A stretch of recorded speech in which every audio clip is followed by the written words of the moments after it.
Hey there, rock and roll podcast fans. This is Mike Hoban. Welcome to Rat Tales, the podcast that brings you the music and stories of the Boston rock scene that grew out of the mid-'70s at the Rat and some of the other hellhole joints, each with their own sick charm.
Good afternoon and welcome to Rat Tales. Our guest today is Tim Jackson. He's an actor, a filmmaker, and most importantly for Rat Tail listeners, drummer extraordinaire for a number of bands in the 70s and beyond, most notably Tom Rush and Boston breakout band Robin Lane and the Chartbusters. Welcome to Rat Tales, Tim. Where am I? Where am I? What am I doing here? Thanks, Mike. The studios at Medford High. State-of-the-art studios. They're beautiful studios. And I made a film with Mike here. Yeah. He's, which you can talk about if you want. There's a music thing, so we probably won't. Actually, yeah, Tim and I, the way that Tim and I ended up getting together for this this afternoon is Tim did a great movie called Radical Gestures about, what's your synopsis of that? Well, it's about, it's a profile of 11 hoaxers, or hoaxsters as people call them, but they're hoaxers. Alan Abel. Zug. John Hargrave. John Hargrave, yeah, who did I work with. Which is one of the best. That starts the movie because it's so great. The Michael Jackson hoax. Yeah. And kind of social experiments. I've been fortunate over the years to find a dedicated team of very funny improvisational comedians and writers and generally crazy people who work with me and help me carry out many of these pranks and stunts. We did one prank where we orchestrated a public appearance of Michael Jackson here in Boston while he was living in Bahrain. So we pulled together this entourage of people. Moses Blumenstiel, who, a tall, lanky man who looks nothing like Michael Jackson, played Michael Jackson. We had hired a small Hispanic midget to play his son, and we thought we would put the midget under a blanket, just like Michael Jackson's kids. And we had a complete entourage.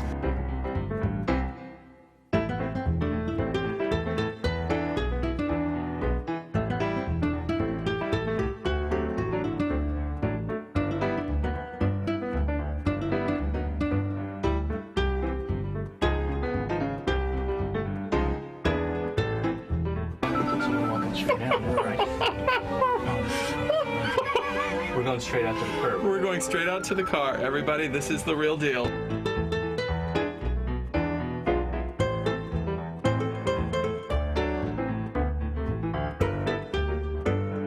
and I played his handler. I was dressed in a suit and tie with a clipboard and a little earpiece, and I walked around looking very important in managing the great Michael Jackson. People are much more likely to believe in a hoax or a prank if there are many people working on it together as a team.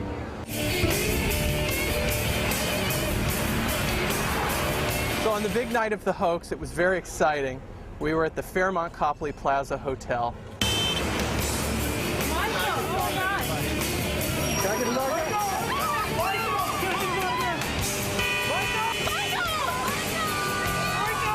Happens everywhere, doesn't it? Insane.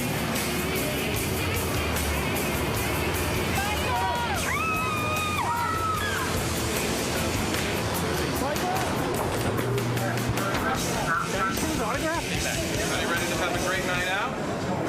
Beantown. And then a completely coincidental thing happened. Gladys Knight was actually going to be at the hotel performing a big charity fundraiser. So dressed as the handler, I went to the main press person in charge of the Gladys Knight concert. I said, Michael Jackson's going to be in town. He would really love to come and watch the show if there's any way we can get him into the concert. And of course, at the name Michael Jackson, everybody jumps into place. Everybody wants to make this happen.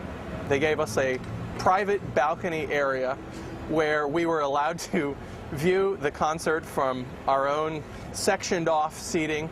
Beautiful seats. This was a $10,000 a plate charity fundraiser that they ushered our entire entourage in for free. They were waiting on us hand and foot. The woman came up to me and she goes, "Can we get you anything else? Does Mr. Jackson require anything?" And I said, "A bowl of nuts." Just the first thing that came to my head.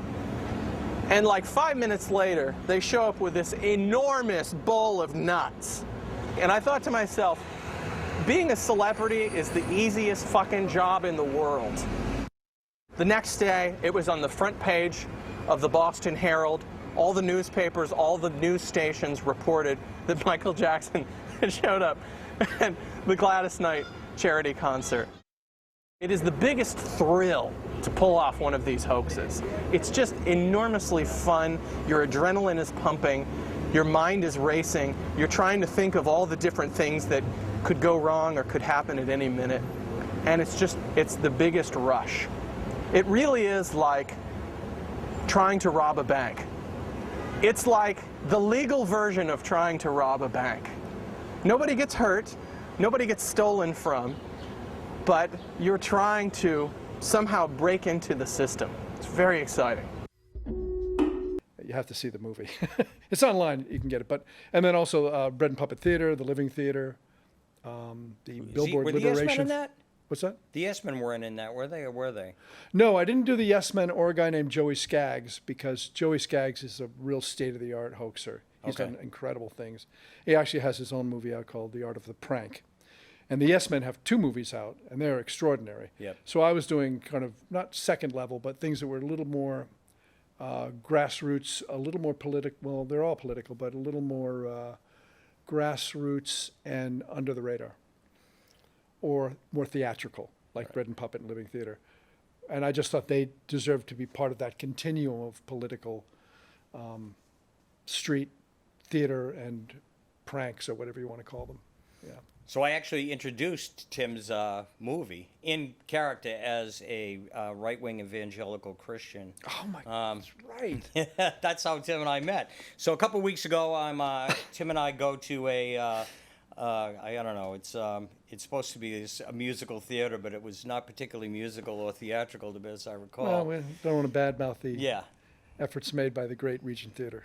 No, I love the Regent Theater. Yeah, it's great. And I'm friends with the guy who did the show, Yeah, so yeah. I don't expect him to. It's listen tough. to The this. first night of a one-man show Yeah, is hard. exactly. Hard to get Really, your rhythm really going. hard. Yeah. But then we decided, that we should bring him on this, based on his career, and I've known Tim for a while, and I also know Tim through the band The Time for God, which I've seen many times over the years since the 80s. I started that band in 1984 with Peter Hoffman, who I'd worked with through the 70s, and at the time, there weren't really any cover bands like that. People did Top 40 or something like that, but I had been traveling for so many years, and I wanted to get back. I wanted to do filmmaking. I wanted to teach. I wanted to get a W-2 for a while, get some 401k going. And so I got a master's and then started the band The Time Forgot, kind of simultaneously. And my kids were born, and my parents died, and I bought a house. It was a heck of a time. Oh, that. And I thought if I can get through this, I'll be okay. But that was a long time ago. But the only band that was out there like that was Sha Na Na. And I thought, so Sha Na Na's doing 50s. It's really popular. Everybody likes the 50s. Why isn't anybody doing the 60s? We can play circles around that with the best guys I know. And Peter Hoffman, who I'd worked with so much, can play anything. Called him first, and then eventually Richard Gates, who I was in a band, The Young Rationals, one of my favorite bands, and Larry Ledeke, who auditioned me for Tom Rush. So these were my, favorite guys, and they were all willing to do it. I said, look, we'll learn one song a week. I got a wedding we can play in June. And like a bowling league. You don't think I'm not starting a band. Let's just learn these songs, see what happens. And as soon as we played, people loved it. And we had a Best of Boston award in 2 years. And 35 years later, we're still doing it. We still get sold out. There's a band called Ultrasonic Rock Orchestra that Yeah, sure. what they do is they cover The Who, the Beatles, Right. and they've got 10 singers that also play instruments, and they play at the region frequently.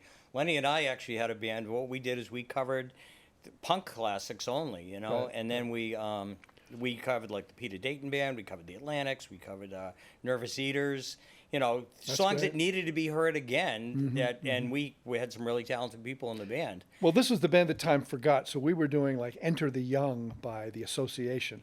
Really bad song. Nobody's ever heard. And then I realized after a while that a lot of the songs that we might play, nobody could remember anyway. Because it had been, if I started, it had been 20 years. Now we've been together 35 years. So, these are the songs everybody's forgotten for sure. Yep. So when we play, we get an older crowd now, I will have to admit. But now we get the kids of those older crowd too.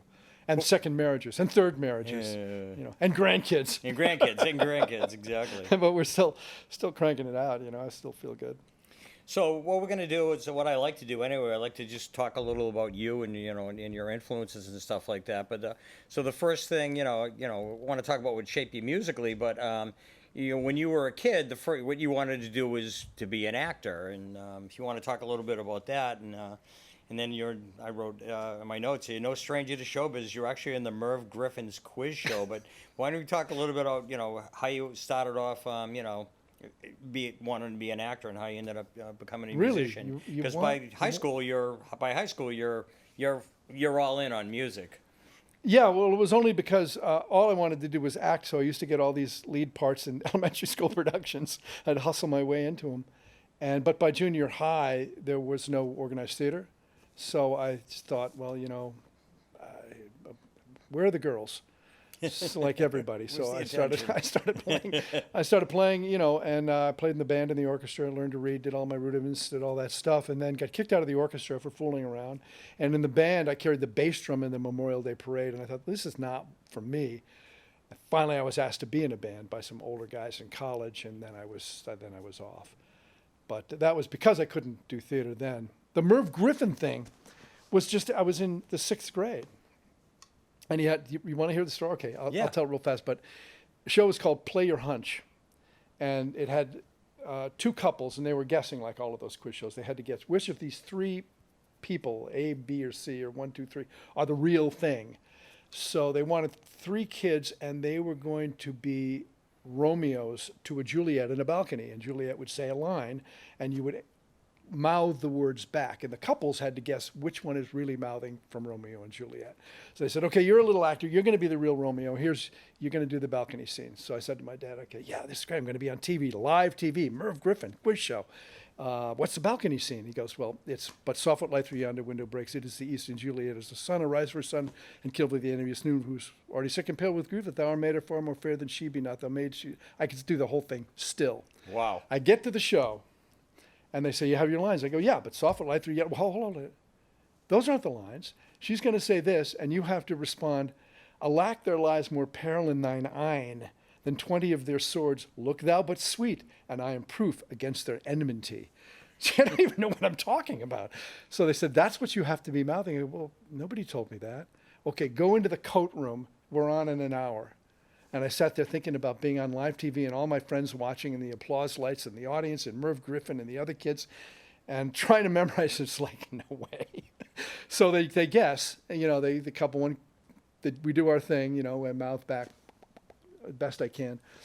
The couple guesses the first guy. Nope, that wrong guy. Second couple guesses me. Merv Griffin comes up and goes, so what lines were you saying, young fella? And I go, lack the lies more in their eyes, apparel and swords, and it's like I'm making shit up. And he goes, well, okay, but that's probably the real guy. So that was it. And then they like to interview the kids because that was the cute part of the show. So they said to the kid, what do you want to be? First kid says, a fireman. Another kid says, a policeman. He said, what do you want to be? I said, I want to be an actor. Oh, really? He says. And the kid next to me goes, yeah, in monster movies. I don't even know this kid again. But I said, yeah, in monster movies. I love Boris Karloff and Bela Lugosi. That's actually what I want to do. And he goes, really? I said, yeah, and I memorized something for today, and you wouldn't let me do it. And he goes, you did? What's that? And I go, but software light through your under window brakes, it is these. And I just started into it. And to shut me up, applause lights. The applause lights go on, and the applause happens. Oh, that's funny. That was my moment in the spotlight with Merv And you get your first dose of like high energy, high exposure attention. Like that, that's right? awesome.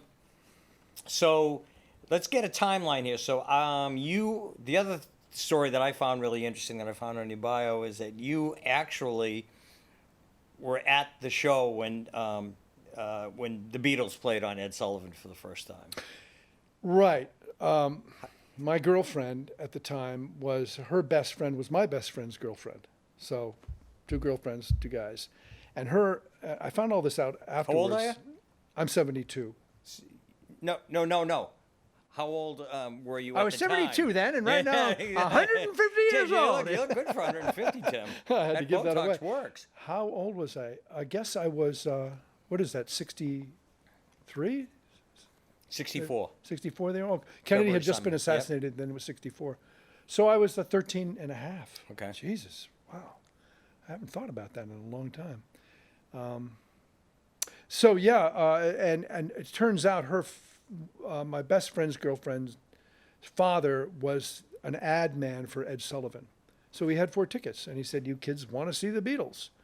And we go, yeah. And I mean, everybody was super jealous about it. And it just didn't, I didn't see any crowds outside. I mean, somehow we got into the theater. I don't remember any chaos or anything like that, except that before the show, if somebody saw something in the wings there, move at all, somebody would point and the whole place would start screaming. So Ed Sullivan comes out before the show goes live. The set was very blue. When I think that, everybody thinks black and white. I think all blue set with grays and blues. He comes out and he said, if you kids don't behave, I'm not gonna bring the band out. Is this the Ed Sullivan Show or the high school principal? So, and then they came out and the screams went up, and I went to my best friend and said, let's scream as loud as we can, see if we can hear ourselves. We screamed the top of our lungs. We couldn't hear our own voices at all. So occasionally the screams would die down and the Beatles would come up again, and that was it. So did that have any influence? So I know you started playing in high school bands, right? So what So you said you were in a high school band, and you guys ended up opening for the Young Rascals at one point, right? Was that your high school band? Yeah. Or was that the one just after high school? I can't remember. No, that was my high school band was called the. Well, first it was the Better Halves. That was a college band that I was asked to be in. I was called the Loved Ones. The Loved Ones. Okay. Yep. The Loved Ones. Yeah, and we had a manager who was just an entrepreneurial character named Dick Sandhouse, and he managed our band. He wanted to manage our band. He put all this publicity material together and stuff. And while you're in high school. While I'm in high school, yeah. And so he brought the Rascals to the high school auditorium, and he said, well, my band's going to open for them. And so we opened for the Rascals. And Dino Danelli had been my hero, basically. I learned to He's the lead singer of the Young Rascals. He's the drummer. He's the drummer. Oh, okay. Yeah, so all drummers will know Dino Danelli. Okay. He sat up perfectly straight, and he had this killer twirl. And all drummers are twirling, and he'd hit the snare drum and then he'd shake it off to the side like this, between beats because he was like a machine. And he had this face that he always had on, you know, and he's shaking his, and I thought he was twirling with his left hand. So I learned to twirl real good with my left hand. Most people twirl with the right hand, but that was my deal. So I shook hands with Dino Danelli, and I never forgot it. It was great. And then we opened for them again at the Bushnell Auditorium in Hartford with the Wild Weeds. Who's the Wild Weeds? Wild Weeds they were a Connecticut band. The drummer was blind. Al Anderson was the guitar player who ended up with NRBQ. Great band, the Wild Weeds. So it was my band, the Wild Weeds, and then the Rascals. But the guy who put on the show, who managed my high school band, later got me in the music business after the college years. But he also brought, and this is legendary, he wanted to bring Eric Clapton to the high school. And he just went into Sid Bernstein, who managed the Beatles, who was running all these things in New York, because I grew up outside of New York in Connecticut. Yep. And he said, you know, can we do this? And he goes, well, you're just a kid. And he goes, yeah, but I'm managing these bands. I got it all together. I'm going to do this concert. So he said, all right, we'll get Eric. Called him back later. He said, Eric left the band. He's not playing in the Yardbirds anymore, the band we were going to bring over. And so this guy, Dick Sandhouse, said, oh, okay. But well, maybe we'll just take the Yardbirds, but you still have to give me Eric Clapton.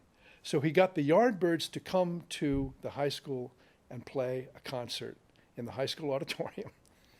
And it was with Jeff Beck and Jimmy Page. And I went in the boys' room, as they would call it, smoked a big joint. What was I, 16, 17? And sat right in front of Jimmy Page with his mutton chops and his Edwardian suit, and Jeff Beck looking completely bored over on the going, Dan. And they were using my band's sound system. That's how rough it was. And Keith Ralph is swinging the mic around, and we're saying, you know, hey, mister, that's like our equipment. Could you I paid $19 for that. Yeah. The opening act was the Chain Reaction with Steve Tallarico, who became Steve Tyler. Jesus Christ. So there, you know, that was what he was doing. He brought the Yardbirds in, and then later he said, "You still owe me Eric Clapton," so he brought in Cream, and then after that he brought in Sly and the Family Stone, and they played a dance afterwards. He brought in the Doors. This is your high school? This is the high school. Is this like a snotty rich kid's high school? No, it isn't. No, it isn't. He was just really. I mean, yeah, the high school was well funded, but it didn't cost much because he convinced them that. The way he did it was to convince them that they needed to go out and play for kids before they did national tours. And now Connecticut, this Westport, Connecticut, is very close to New York. Just send them out there, there'll be no pressure at all. Yep. And so he got everybody that way of doing it. And then later, was so successful that they asked him, we've got this artist, Joe Cocker, coming over, and he's real nervous and you've been really good at getting these bands, you know, adjusted and stuff. Can you help him with this next concert? And he goes, all right, but where is it? And he goes, well, it's going to be in Woodstock, New York. We're going to have to fly you in with a helicopter. So he flew in with a helicopter with Joe Cocker to keep him cool when he performed at Woodstock. And this is the kid who you knew from your This is manager one was of a my high peers. school kid. Yeah, absolutely. Oh my God, that's got it. But that's not gotta be even the main thing. ballsiest That's not kid even the main thing he did. I remember I was having lunch with him one day, and he told me that he noticed that at Woodstock how the speakers just radiated over this, this vast horizon of people. And he had remembered that when he was at the World's Fair, that he had seen this demonstration with a thing called laser lights. Oh, yeah. And they would just go, and they would never stop. And he said, why couldn't you do lighting what you do with sound? So he started a really successful laser light show company, and they did all of Foreigner's light shows. He still lights Grand Central Station with laser beams on New Year's Eve. Wow. But that's just part of his business. I mean, he's an entrepreneur. He's Also. quite a character. A really, really gentlemanly, sweet guy. And the Yardbirds came over to his mom's house. He said, would you boys like tea? Because they couldn't get, their train wasn't ready or whatever. So he had tea with the Yardbirds after the show. Yeah. And he ended up, getting me back into the business after college, because he said, yeah. So that's what. So you get out of high school, and then you decide, since you are an actor at heart, you decide to go to Ithaca. Ithaca College. Yeah, Ithaca College to become an actor, and then you hang around there for a little while, and then you get dragged back into the music business, right? With what, Benefit Street? Yeah, Benefit Street in Rhode Island. Yeah, I mean, I really loved being in college. I wasn't like a scofflaw or anything like that. You know, I worked with Daniel Berrigan, Trial of the Catonsville Nine. Was a famous protest play that Daniel Berrigan, the great, you know, Catholic priest, anti-war activist. But I was flying. Yeah, I got asked by somebody who had known me in high school to play in Benefit Street, Rob Carlson, who's a great songwriter, and so I did that. You know, only 1 year I ever had off since I started playing, literally, and that was my first year of college. And then I got into a band in college, which was actually a great band called Abraxas, before the Abraxas album. And that band had in it Larry Hoban, who was the guy who sang Still the One, Orleans. Oh, really? Yeah. So he was fabulous. So our band was great because he was an incredible guitar player, a great organ player, majored in trumpet at Ithaca College, and he could sing like Stevie Winwood. So we could do anything. And that band was fabulous, but it was still a college band, and the other band looked like it could have a record contract, so I left. So tell us about Benefit Street, because I know you get some pretty good stories with that, too. That's the one you're talking about, right? That band with Larry Hoban was called Abraxas, but when I left for the band in Rhode Island, that was called Benefit Street, named after the famous Rhode Island cross street called Benefit Street. And you know, they were hoping. We had a manager. They had a manager. They were doing all of this. I was just flying back and forth between Ithaca and Rhode Island every weekend while I was in college. And that's when I met my wife. She saw me playing in my college band and said, and her boyfriend introduced me and said, "This is Tim. He's like a really cool guy. I just cast him in The Odd Couple, and he's got a great band." And she goes, "Oh, I'd like to meet him." And I saw her and I went, she should be my girlfriend. And here we are, you know, 50 years later. Oh, that's why you joined a band. Yeah, that's why you join bands. Exactly. But anyway, yeah, so Benefit Street was real good, and we had a manager, and he had a contract that was just kept pending on Roulette Records. And it just never panned out. I'm not sure why. We worked hard. We did a lot of gigs, opening for B.B. King a couple of times, and the Chambers Brothers. That was fun. At Wellesley College for the Chambers Brothers, and there was a review of the show in the black college paper that said, this band Benefit Street was pretty good opening for Chambers Brothers, especially the drummer, who, despite his cultural deprivation, played a good set of drums. I just always loved that. Oh, thank you so much. I appreciate your that. I am cultural definitely deprivation. white, yeah. You opened for like Grand Funk and the Stooges, too, right? Yeah, there was a place called the Jail in Providence, a legendary club there, a stinky old club, one of those great rat kind of places. And everybody played there. Neil Young had just been there. And I said, you know, open a band called the Stooges. And I listened to the record, and it was just roaring noise. Now it sounds pretty good. I mean, Iggy's pretty amazing. I'm a huge fan. Yeah. And so we played, and then Iggy comes in, and he's sitting in a fur coat in the middle of summer, wrapped in a fur coat. I think he just shot up. He's kind of rocking back and forth. And then it's their turn to go on. And he gets rid of the coat, gets rid of most everything he was wearing, goes on stage, and it was just complete madness. And I remember him coming off the stage and coming up to some, like, you know, nerdy punk fan in the front row, some big portly guy going, "Oh, I love the Stooges," taking off his shoe and sock and sucking on his big toe. And I thought, wow, this is show business. That's show business right there. And that's like that's like 1969, 1970, right? Nothing like that had ever been seen. Yeah. Yeah, that was, probably 1970. Yeah. And then the Grand Funk thing was, again, we had a manager who booked some good shows, and that was at Boston University. And David Fry opened, who did impersonations of Richard Nixon. Yep, I remember that. He was backstage looking not all that happy to be opening for a country rock band and Grand Funk Railroad. But Grand Funk Railroad, I was laughing the whole time at the audacity of how great they were. You know, now shows are slick. You have all these samples and all that kind of stuff. But back then, they were just a band playing. And Mark Farner's hair was down to his waist. He'd drop to his knees, shirtless, and be playing like this to the sky. I mean, I'd never seen anything like that, a show like that. And he'd put his hand back like that, and there was a roadie ready with a harmonica, and he'd whip it up, and he'd be playing solos. And the drummer's rock solid back there. And the bass player, like all great bass players, from The Who to Bob Seger, just playing the part. Just playing the part and singing to keep everybody in line, because it can get pretty chaotic, and a great bass player just anchors it down. It was an incredible show. That was the time when Grand Funk had, I think, 3-story advertising posters, billboards in Times Square. The biggest posters that had ever been in Times Square was Grand Funk Railroad. Now the whole place is billboards, Right. But yeah.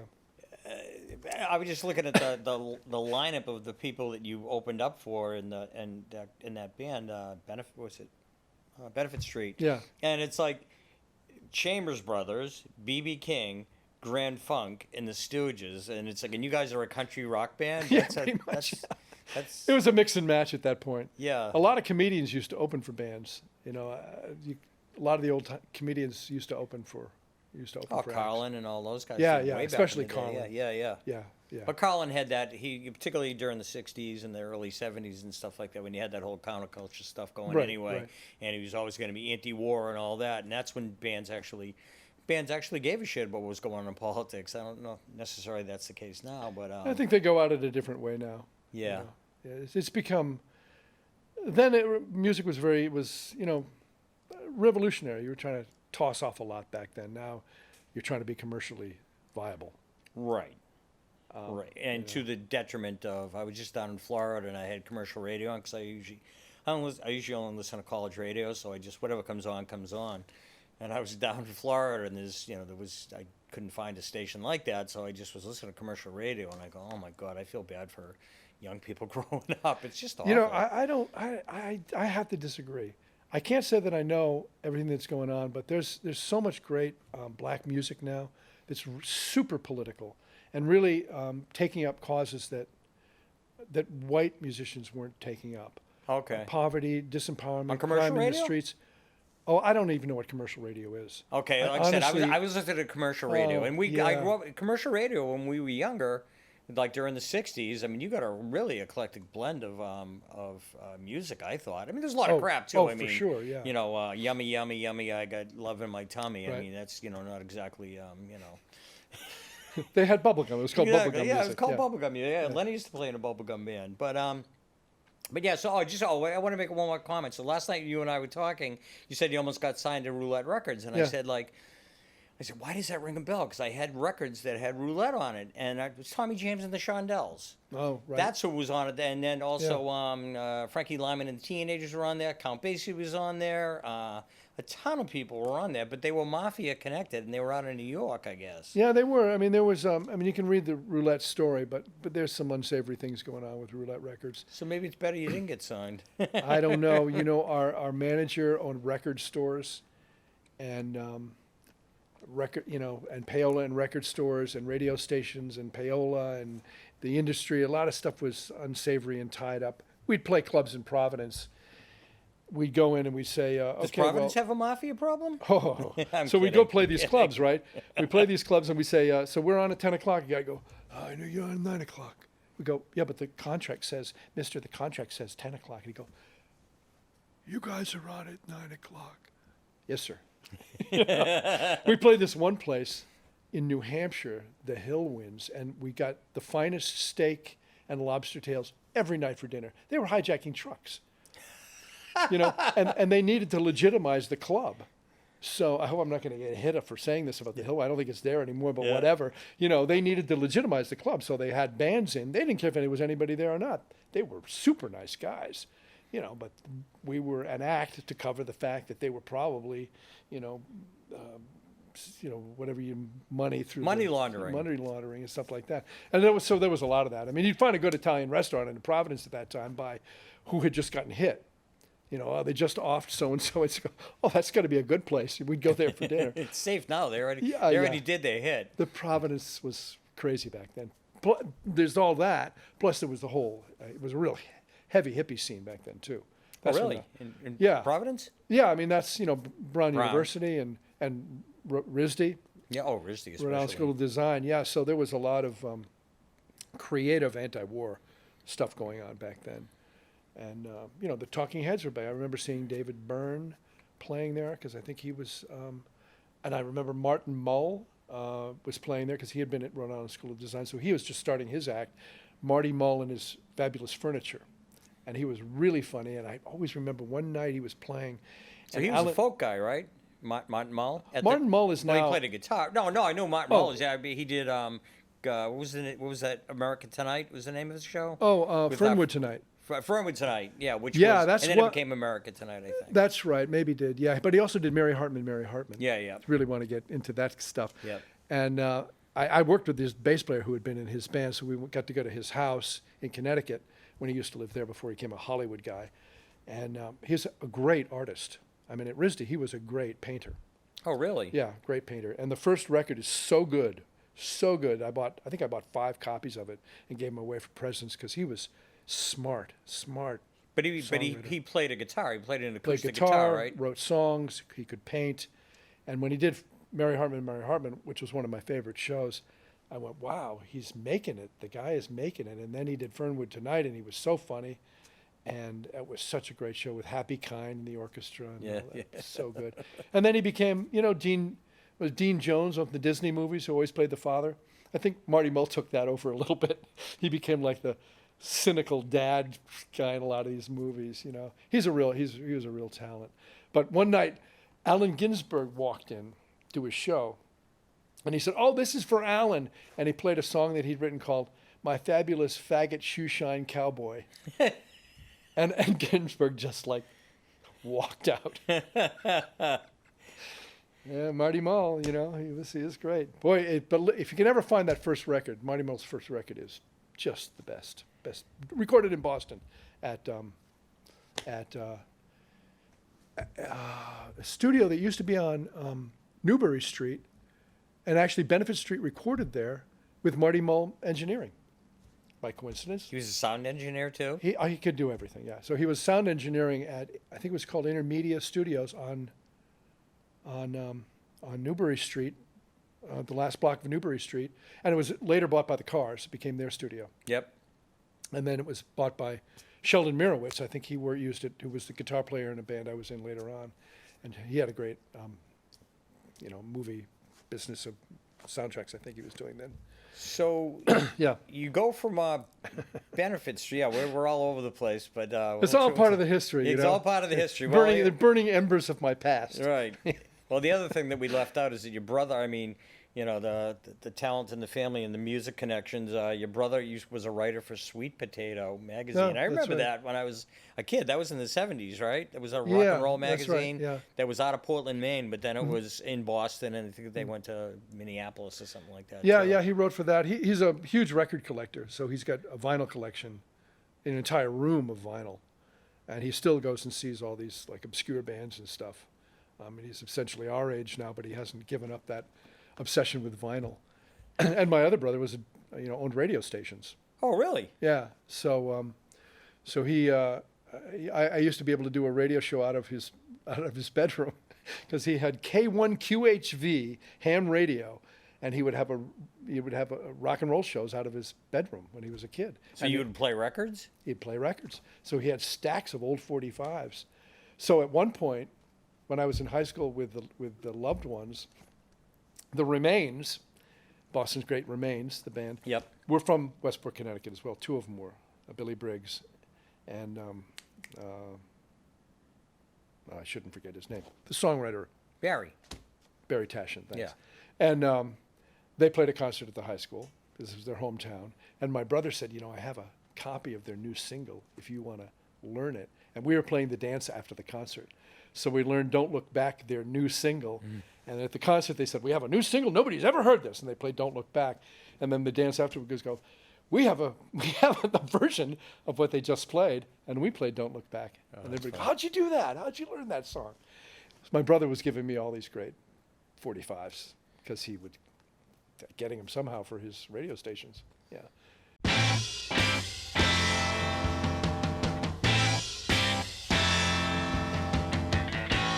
You both made your bed and now you're gonna have to sleep there. Old man Blues is going to try to find you everywhere. Don't look back. Well, you better not look now, or he'll catch you.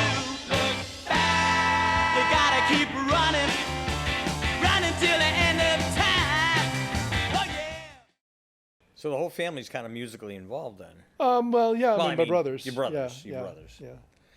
So let's move up on some of the. So when does the Night Visitors? When does that come in? Because this is a band that you talked about, and hopefully Lenny can play some cuts from them because I think you gave us an MP3. But Well, so then this guy Dick Sandhouse managed these bands, and they were the young Dick Sandhouse that got the Yardbirds into. they are, yeah. Yeah. And I had been in this group Benefit Street, and then he called and said, "Would you like to play in 3 acts that are on Columbia Records and be the drummer for all of them?" And I went, "Well, that sounds like a pretty good opportunity." In the studio or in a In the gig? studio, I didn't know what was going to happen, but they put us up in a mansion in Annandale-on-Hudson in New York, and we rehearsed in the mansion for this guy whose name was John Paul Jones, a folk singer, Not John Paul Not Jones the from bass Led Zeppelin. player We of need Led to make sure we Zeppelin, get no. that distinction down. He had a really warm baritone way of singing, and he was a good folk singer, but the record didn't do well, so the other 2 guys didn't get their contracts. One was Jeff Southworth, who was best man at my wedding, or my Justice of the Peace wedding, before the Catholic wedding I was forced to do. And the other was Jeff Lorber. No, wait a minute. Which band was I talking about here? I just lost track. We were rehearsing this guy, John Paul Jones. Right. That didn't do so well. Jeff Southworth didn't get his contract, and Mason Daring was the other contract, who became a great film composer and folk singer with Jeannie Stahl, Daring and Stahl. He's still a great friend. But he gave me the opportunity to play on a lot of folk records throughout the 70s and film soundtracks. Yeah, which I was doing pretty regularly until Dave Maddox came in. Dave Maddox, the great drummer from England, moved here, and I think I never did another soundtrack with Mason Daring because Maddox is unbelievable. He's a great drummer. Now, when you said you were doing the soundtracks, is this going back to doing the John Sayles movies, or was it? Yeah, John Sayles movies. The first one we did was, I think the Secaucus first 7? film that Mason did was probably Return of the Secaucus 7. Yep. And we all sat in a living room and just made up stuff for the soundtrack. It was real grassroots stuff. And then we did Leanna and the one with the seals. What was that one called? Anyway, it was one about a mythical Irish story of a woman who turns into a seal. My wife did the seal sounds. Something about Ronan. Yeah, Ronan-ish. Yeah. Ballad of Ronan-ish, yeah. See, I still remember my movies. I just haven't Yeah, there seen you them in a go. while. And one called Limbo, where actually he let me do a kind of country rap. Sitting in the bar one night, and Sales let me do this. That was fun. It was on the Limbo soundtrack, and the opening track was Bruce Springsteen. Cool. So, but getting back to that Annandale-on-Hudson, we went in the studio, and the next act in that studio after we finished the John Paul Jones record was Springsteen. So with John Paul Jones, in addition to opening for Mahu Vishnu Orchestra, Oh, yeah. and NRBQ at Max's Kansas City, and the Wailers for a week at Paul's Mall, Little Feat for a week at Paul's Mall. This was all with this guy, John Paul Jones, because they were all on Columbia Records. We also opened for Springsteen in a high school auditorium when he was just getting going. So this is like 1972 or 3 or something Yeah, like that? probably 72. 72. Wow. So those were some great shows. But that didn't really work out. But then we started another band, and we got Jeff Lorber in that band, who's this fusion, world-renowned fusion player, who's still a good friend. But the combination of Marty Mull's bass player, Jeff Southworth, the Hall & Oates guy, and Jeff Southworth, the fusion guy, and me, Mr. Rock and Roll, it was a mishmash of styles, and that didn't last. So, I played with a lot of bands through those years with Peter Hoffman, who I worked with in the band The Time Forgot. And then at some point, Larry Ledecke, who was also in the band The Time Forgot, called me to audition for Tom Rush. And I got that gig, and at the same time I got a gig with Stormin' Norman and Susie. Great act. Some people may remember Stormin' Norman and Susie. Yeah, I do. I remember from the 70s. Boy, that was fun, because she was just, of all the people you play with through the years and you see who makes it and who doesn't, in the end it doesn't really matter. I love just being part of a unique period of music history, and Susie's one of those people that just should have made it. And I said, Susie, how come you never really, she goes, well, I had my chances, but I think I'd always rather play a club that has sawdust on the floor I'll never forget that because she's as funky as it gets. And Norman is a genius songwriter, Norman Zamchek and Susie Williams. So anyway, but Tom's tours, started to end, and Susie's tours were ending. When you say Tom's, Tom Rush. Yeah, I think we went right Past Tom Rush? We rushed right past Tom okay, Rush. okay, So yeah. Tim was the drummer for Tom Rush for a while in the 70s, right? Yeah, what happened, Tom was, he had been the toast of the Club 47 and a super... And Club 47, want to explain that? Club 47 was like the legendary folk club in Cambridge. Yep. Where Dylan went to perform for some of his first performances. Is that near Passim, or is it? It's not near Passim. I believe it was out. I can never place exactly where it was, as I went there one time, but it isn't exactly where Passim's is, but it's essentially the same. Harvard Square. Yeah. There's a movie about Club 47, and Tom Rush does most of the narration. Tom also has a movie about himself. It's pretty interesting history. Then there's a book called Mansion on the Hill, which is also about Boston music history, which is really interesting.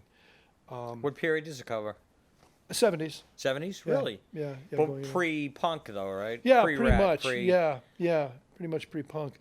So it was really interesting to play with Tom and Larry Ledeke, and then eventually Peter Hoffman came in, and the bass player was Lee Fox, who has now been playing, I think, for 15, 20 years with Blondie. And he came into Tom Rush's band, having just worked with Yoko Ono. And he was a beer drinking maniac. He was so funny. But what a mishmash of a band that was. It's like, and what Tom was trying to do at that point was he had been the legend of the Club 47 in the folk scene, but during the 70s, the folk scene was sort of, fading. As a phenomenon, so he wanted to put a band together with a rock and roll band, or sort of a rock and roll band, at least electrical, and see if he could revive his career. And we did a record, and he couldn't sell it, and it was really good. And I did another record around the same time with Jonathan Edwards, phenomenal record, absolutely amazing. I could love to give you a cut from that because it's never been released, and it's really good. And so I'm sure Lenny will be queuing it up right at this space on the cue podcast up now. that song. I'll give you a really good John Edwards song. Lenny's the master of the drop.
But so Tom, that didn't work out for Tom. So we went on and because he's a businessman and a very smart Harvard graduate, Tom Rush, in addition to being a wonderful folk singer, he created Legend of the North Country Club 47 concerts at Symphony Hall for years.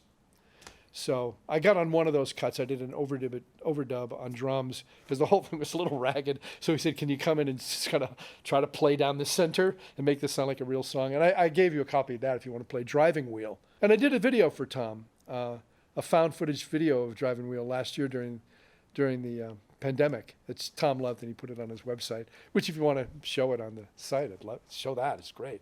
It's a fun video. I'm playing on it. I did the video, you know.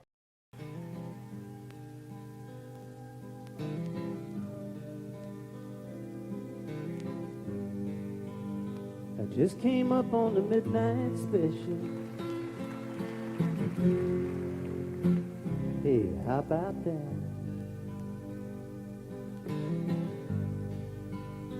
My car broke down in Texas. Stopped dead in her tracks.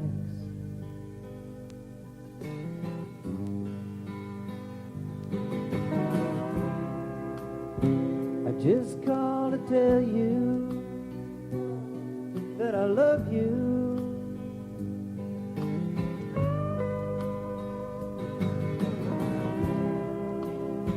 And I called to tell you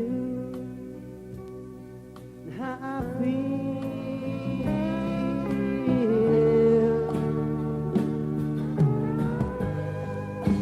I feel like some old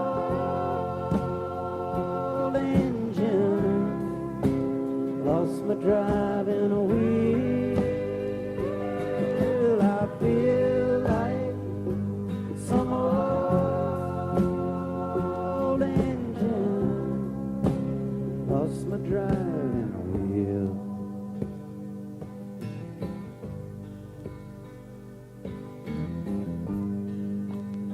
They took my money on the night train north. Was a terrible fate.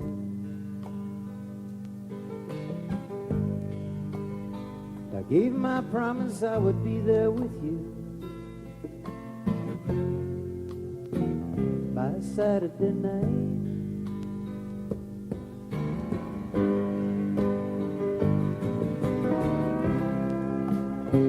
I just called to tell you that I need you.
Can't say much in a phone call, babe.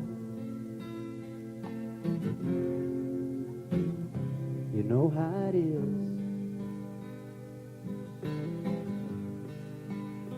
But I called to tell you one sure thing. Won't you listen to this?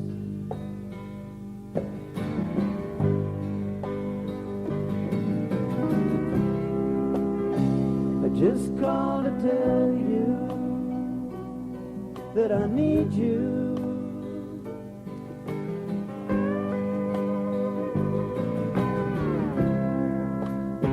And I need to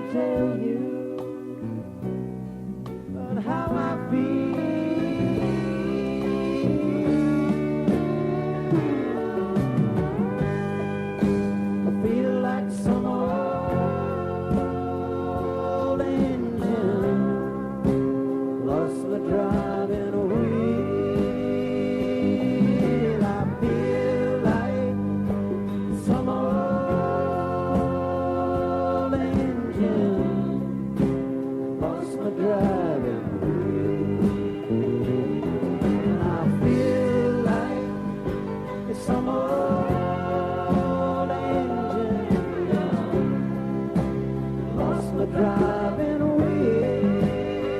And I feel like, said I feel like, and I feel like I lost my driving wheel.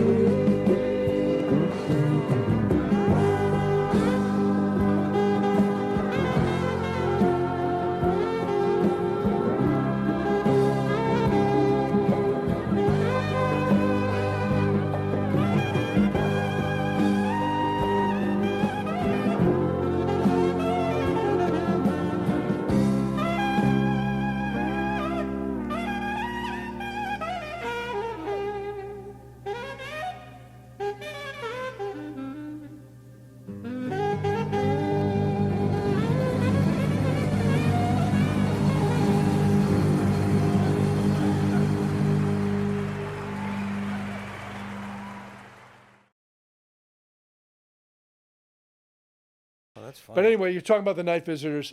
I'd rambled a lot because the 70s were a really interesting time for me playing-wise. And So let's get in a timeline. So now it's like probably 74, 75, no, 76. the years had passed. There were a lot of times of playing bowling alleys.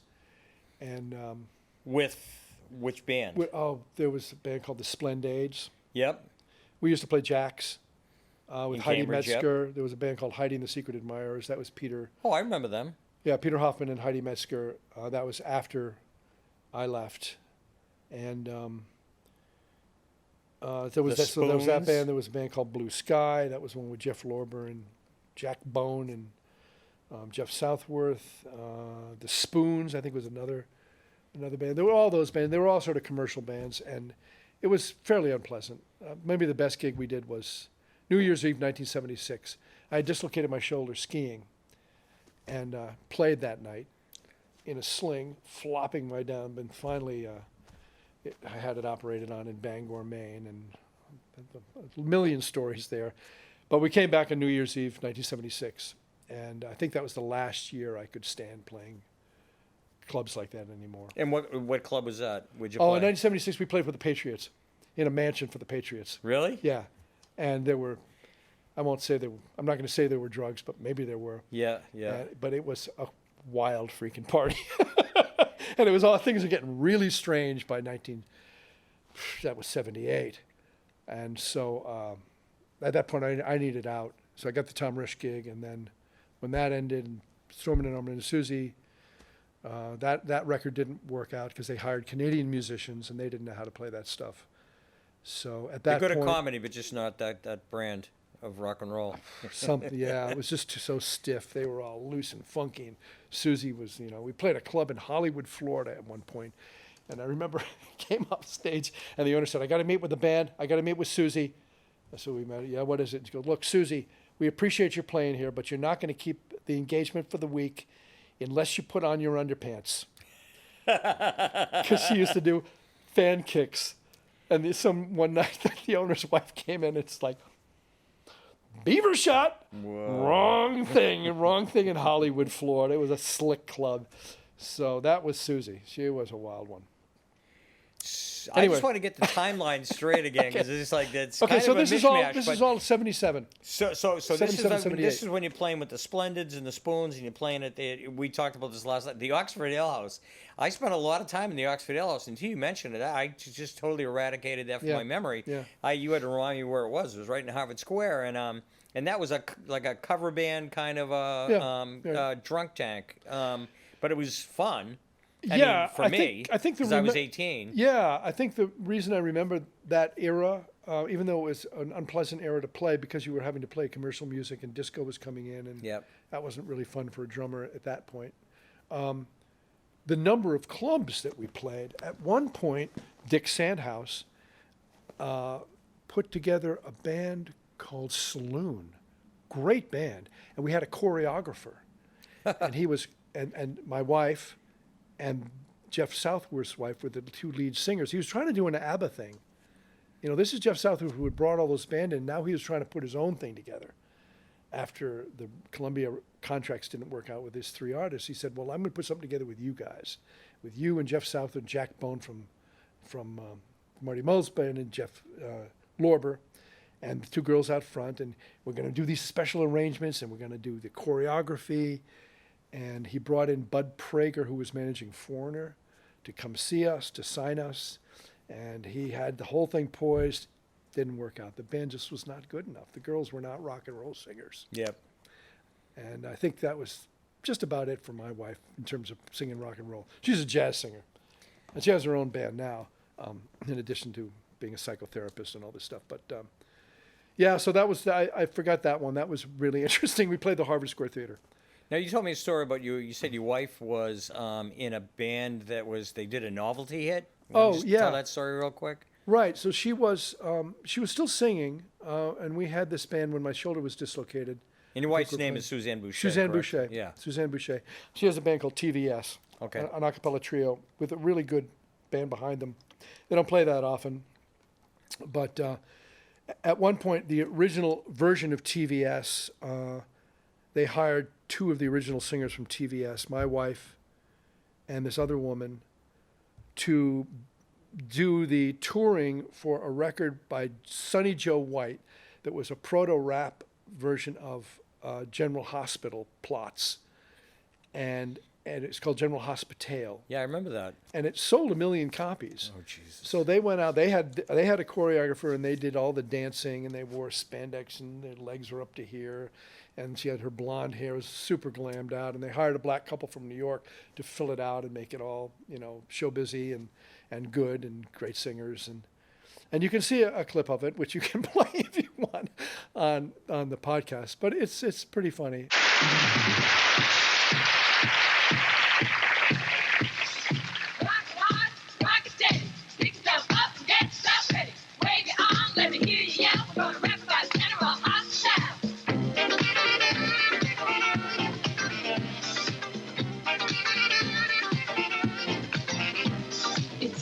Out in Port Charlestown, Frank Smith's mob used to hang around. No one could prove that he was a crook till Luke stole his little black book.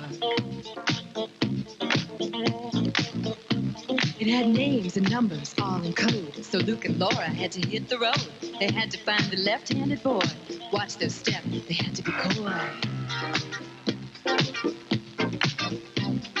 The gold involved was worth so much, others wanted it like Sally and Hutch. But there's one thing I must confess, Sally was a man who wore a dress.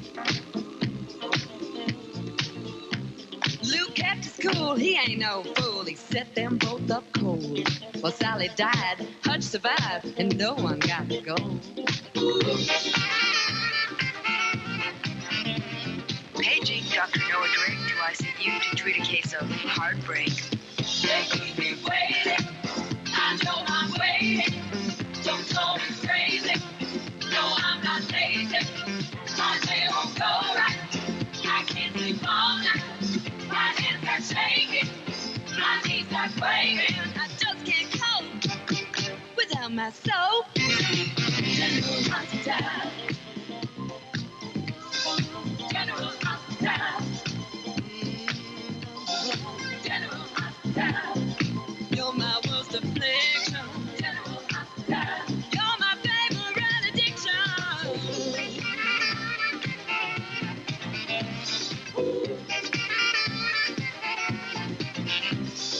Monica likes to have a fun. That is why she had a son. She told Rick he was the dad. Soon found out that he'd been had. There's one thing that you can give me that Leslie can't, and that's passion. Alan was the father, of course, and he won't give Monica a divorce. Rick wants to get Leslie back. Heather's having an insane attack. I'll get Diana Taylor. She's not crazy, no, never. She just wants to get Dr. Jeff Weber. Jeff wants Annie for his wife. Then he might have to wait all of his life. 'Cause good girls don't, and Annie won't. And you all know what I mean.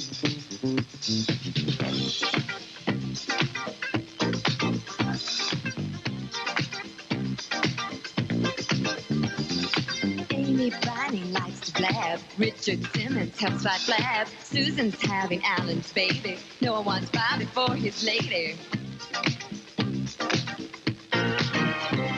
Well, Luke like you got another job. The Quartermains are the brand new mob. Laura's the receptionist. What's missing now is the ice princess. Yes, Luke Spencer, please. Diamonds, not gold, are in it this time. Scorpio, the house of Cassadine. On and on and on it goes. How it ends up, nobody knows. 'Cause they keep me waiting. I don't mind waiting.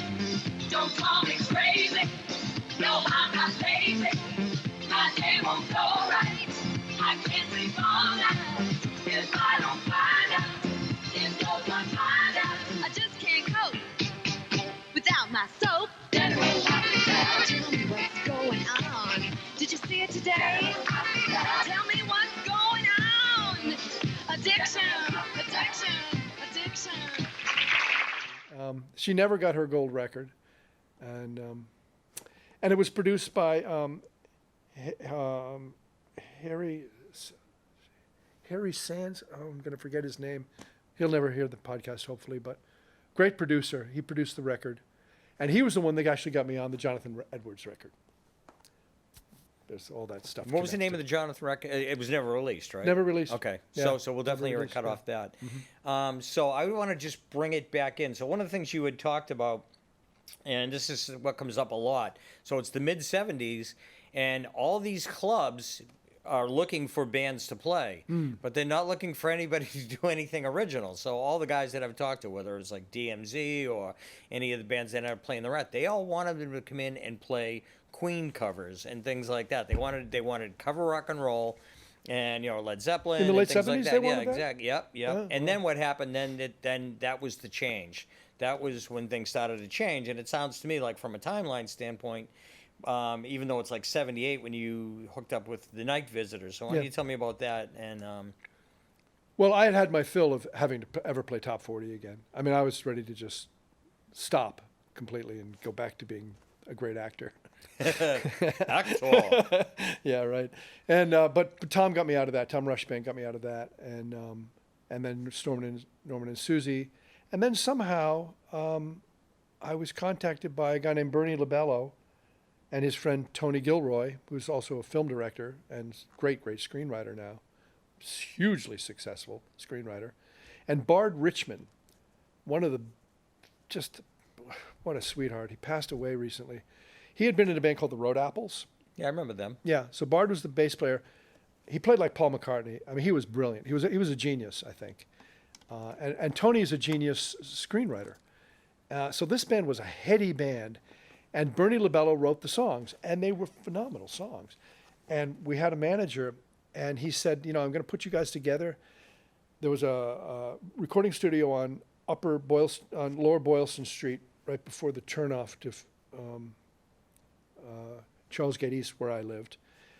And he financed demo tapes for us, for the Night Visitors. So we created these great demos. And he said, they're putting a band together called Boston. And you guys sound a lot like that. And so we got to get this out before this band Boston comes out. Oh my Well, God. that didn't work out so well. But it is still that sort of bombastic arena stuff. But God, his songs were great.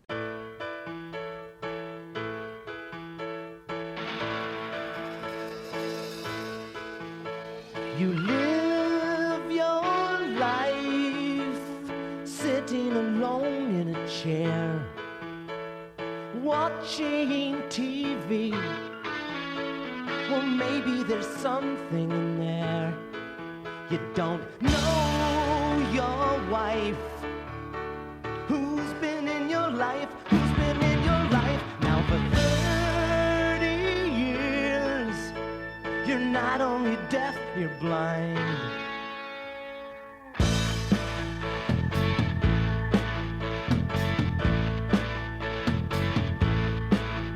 When we talk to you, it feels like there's nobody there.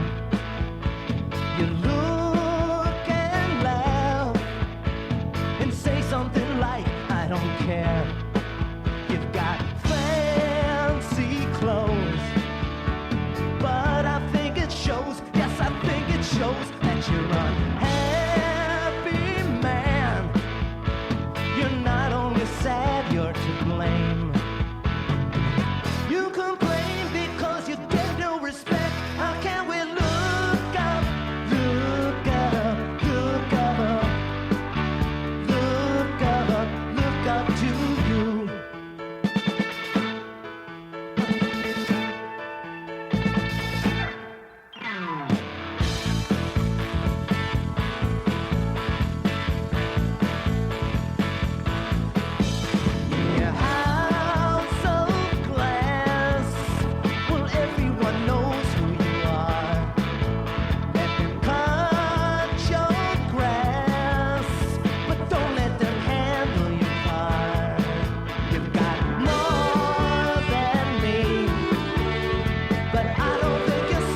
So where did you play with the Night Visitors?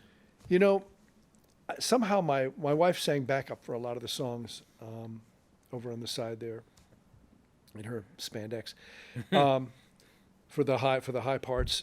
And she could remember better than I could. I know we played the Paradise several times, opened for a band called Japan. Oh, yeah, I remember them. We opened for Japan. We played a number of places in New York City, and I honestly can't remember. Those were hazy cocaine days. And that was probably not that we were out of control, but our manager was. And he Someone had to be. It was the 70s. Well, exactly. I mean, it was a blizzard back between 78 and 85 probably. And I think he just oversold the band, overhyped the band, and it just wasn't happening. It wasn't going to happen. It wasn't. The music was still great, and what we ended up doing was Leslie Palmer from WCOZ. Okay. I'm still in touch with.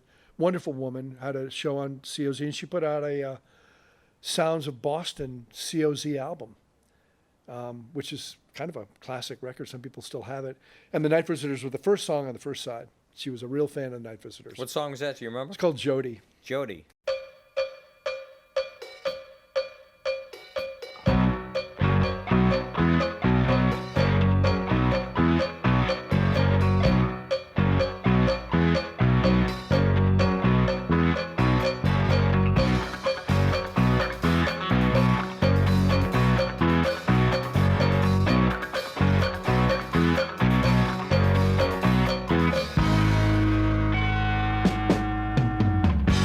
Jody's a cowgirl, she has fun. Practice at night in her stable. Slicker than most men with a gun. Handles it well without thinking.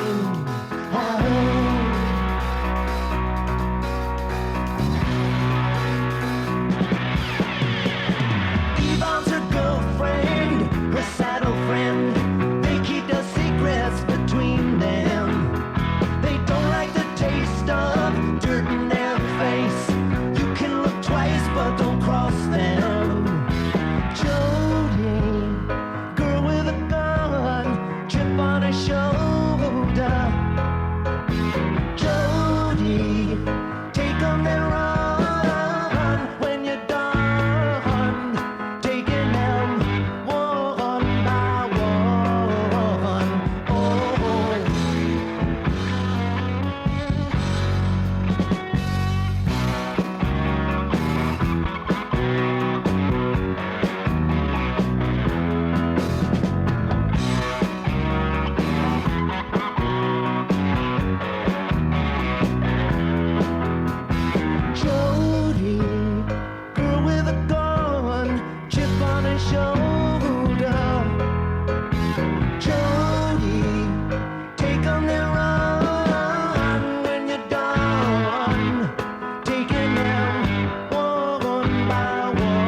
And I really liked it because it was first, one of the first takes, no overdubs. I'm playing a cowbell with this hand and doing fills with this hand, and it just sounded great. And the other stuff I gave you one other copy of a song.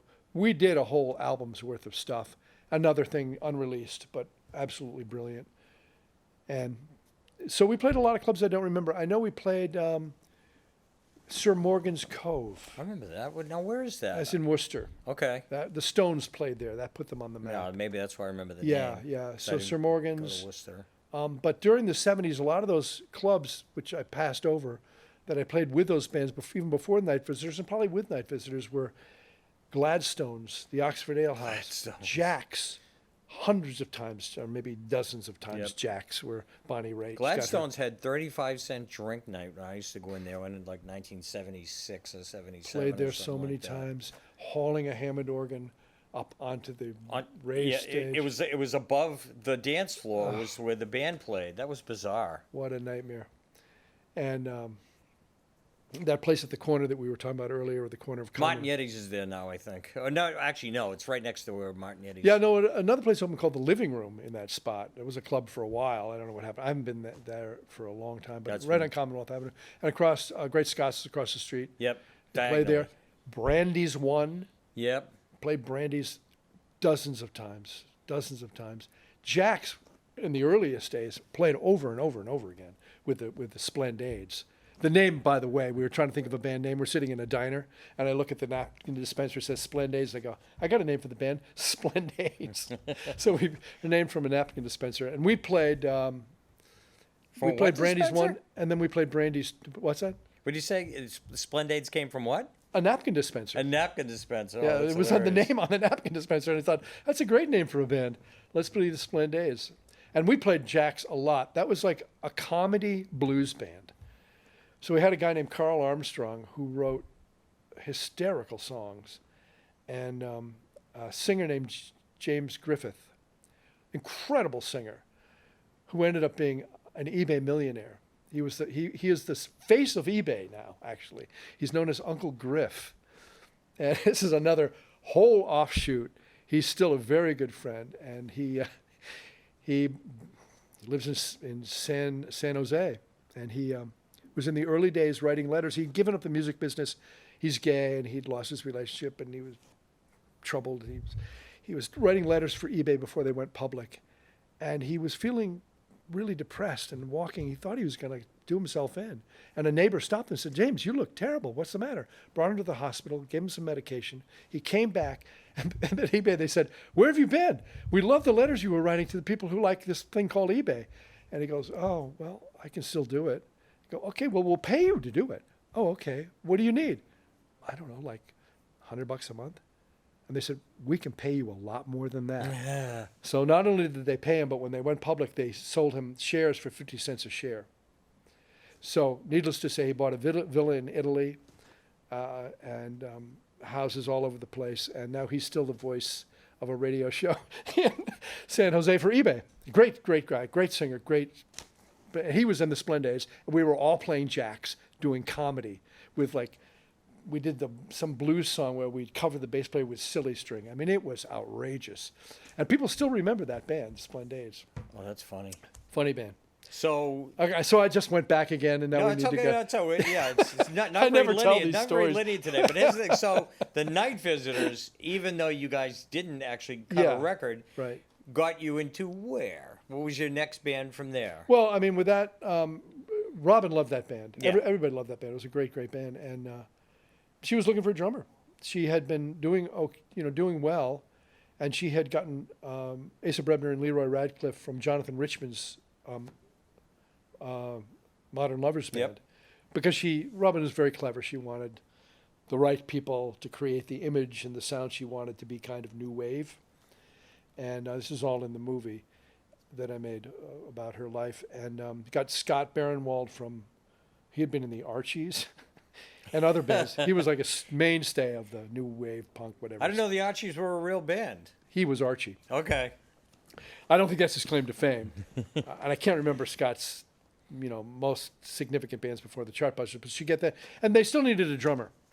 And she went to see me at Play with the Night Visitors, and she said to my wife, because we were all sort of friends, and she said, I'm looking for a drummer. She goes, well, why don't you ask Tim? And she says, well, I don't think he would do it. And she just said, ask him. Because I realized the Night Visitors on a plane down, things were a little out of control. So she asked, and I said, yeah, absolutely. So I played with them, and we all got along like a house on fire. I mean, that band got along really great. We had so much fun. So let's take. So that was the Chartbusters. Yeah, but let's talk about the Chartbusters. Let's talk about, like, you get together.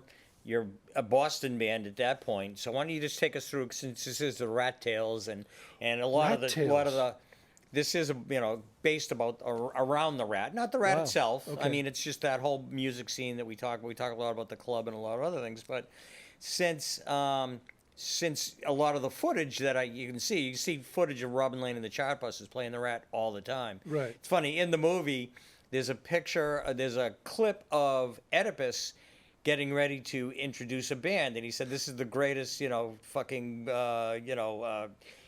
city in the world for rock and roll and all this. But I've seen that clip before, and that's actually, he's introducing Barb Kitson. Right. And the Thrills when he does that, but then it's, but I thought it was funny. Cheap edit. Because I had seen the clip before, because I'm a big fan of the Bob Kitson and the Thrills. Okay, but to be correct about it, what he says is the best effing city for rock and roll. I don't think he says the best band. Oh, no. He didn't say the best. No, he said the best city. He was Okay, so in my defense, I just wanted to show Oedipus, and that Boston at that time was considered an important place for that music.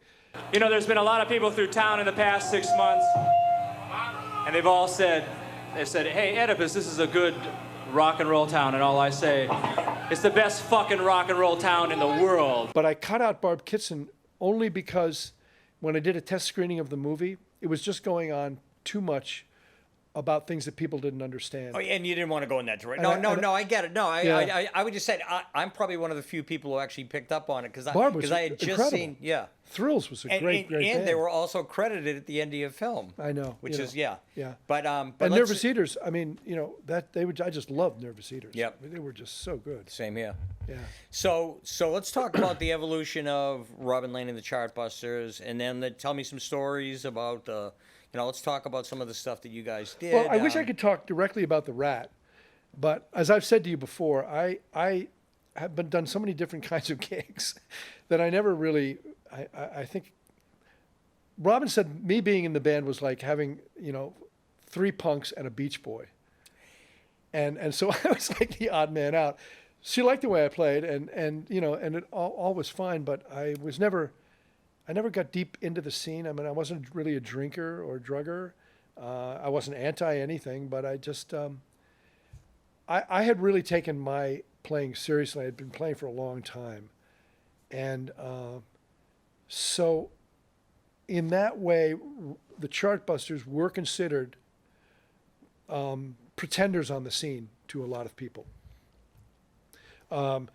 Because she was as crafty a songwriter as I was serious about playing the drums.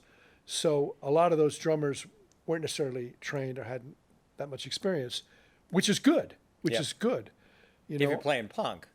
Absolutely, yeah. I discussed this a lot with Hugo Burnham, who played for Gang of Four. Yep. He and I worked together for a long time as teachers at the New England Institute of Art. And he goes, well, you were always the real drummer. And I always say to Hugo, you were actually doing what I should have done, because you were rock solid, imaginative, solid parts, laying down what Gang of Four really needed. And Robin always wanted everything faster and faster and faster, and everything puts my teeth on edge a little bit. But the songs are good. People loved the band. And she consciously put together the sound she wanted, which was a jangly new wave sound.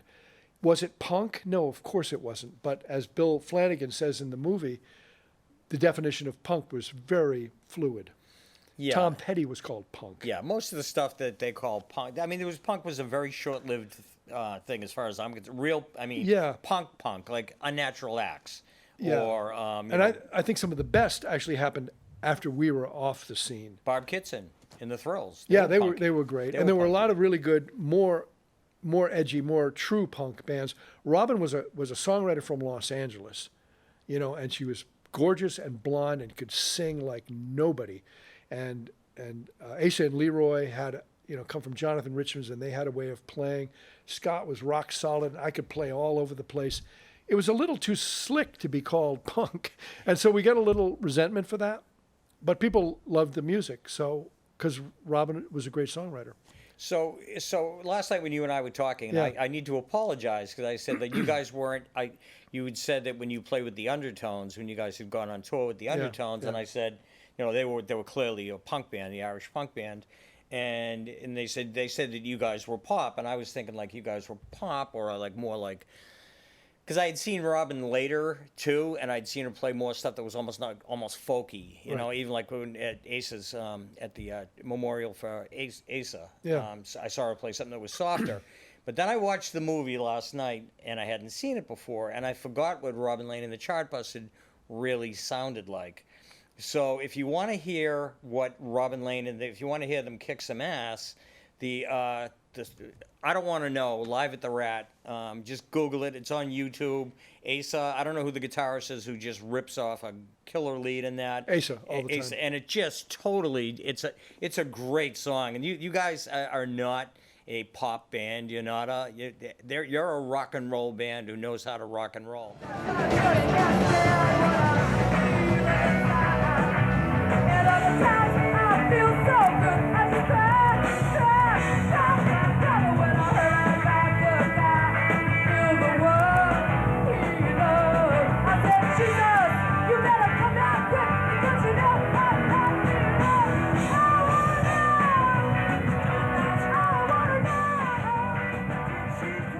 I know Robin's one of those gifted songwriters that knows how to write a good song, and she could. I saw her in the movie. There was a song that she did called Benjamin. It sounded almost like an Amy Mann type song.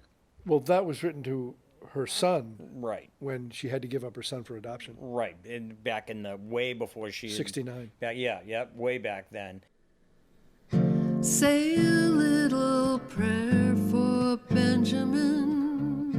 Give him all the love you can give. He's in a womb where he was made from love between a man and woman. Oh, spend a little time with Benjamin. Fill his head with music of the world. Don't let him know his mother couldn't give him all the love he need to grow.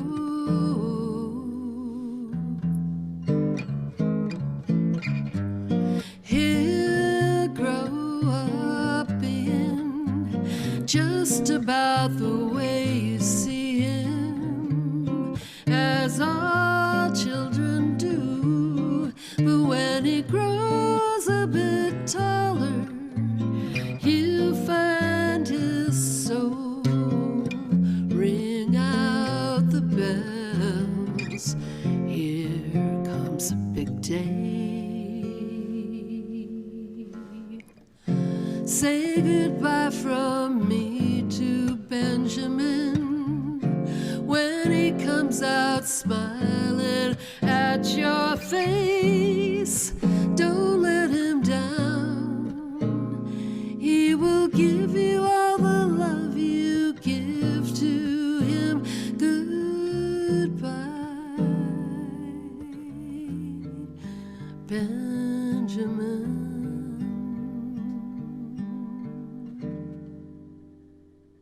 And but yeah, you guys are a rock and roll band, absolutely. And then it's funny. I was watching the movie. I also saw something that I thought was really interesting. So you should talk a little more about Robin Lane, just the evolution of the band and what you did, because at one point in the movie they show WBCN's top albums, and the top albums that they have are this is in order: Styx, Adam Ant, The Who, and Robin Lane. That's 1 through 4 on what was going on in 1979 at the BCN's top wow. album list. Okay. And I'm like, that is a weird list. But you guys were, you guys were playing a lot. So when you started playing, when you came into the band, what happened? And then just give us a little history of what happened in terms of the band. I mean, you guys weren't together that long, so. No, I guess not. I mean, Robin was 4 years. Well, we continued into the 70s. No, you started in the 70s. You we continued into the 80s. continued into the 80s. Yep. Through the so we were, and then we even did a CD. You'll have a song there from in like 2010 or something like that. So we were always friends, and we were always getting back together here and there. But the core of the band with Leroy Radcliffe, it was probably about three years maybe. Yep. 2 years, 3 years. I don't But when you were playing the Rat and when you were playing Boston venues in the Paradise and Right. places like that, so, and then you guys hit it big. For those who don't know, one of their great songs, one of their signature song, "When Things Go Wrong," which is also the name of Tim's movie, that was the 11th song ever played on MTV. So they were making it, and like I said, Robin had the look, and she was a very, very attractive blonde, and it's a good video.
Inside yourself, they're hard to face, but you must try. You hide your feelings from the one you love. You got me wondering why. I don't know how to do anymore for you. You say I don't love you enough.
I can talk about it actually in terms of the video, because what she did was, when she put the band together, she said she wanted to obliterate melody. That was the punk impulse, and that's what she claims. I wanted to obliterate melody. So, being as crafty as she was as a writer, she wrote songs that drove hard, rather than were melodic, like folk-based. But she couldn't quite give that up. So there is, for instance, a song that I gave you called For You. It's a 6/8 ballad. It's absolutely gorgeous.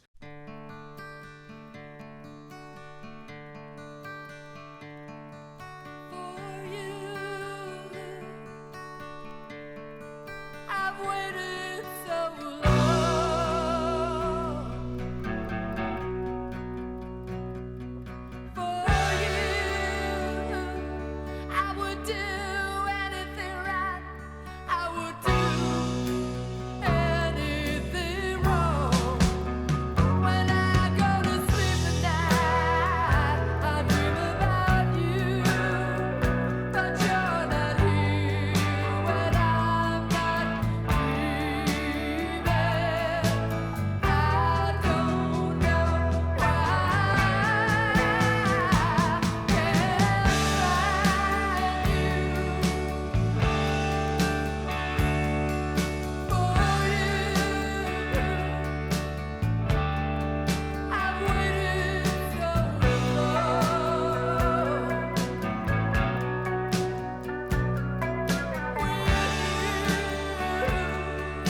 Wouldn't I feel that I belong?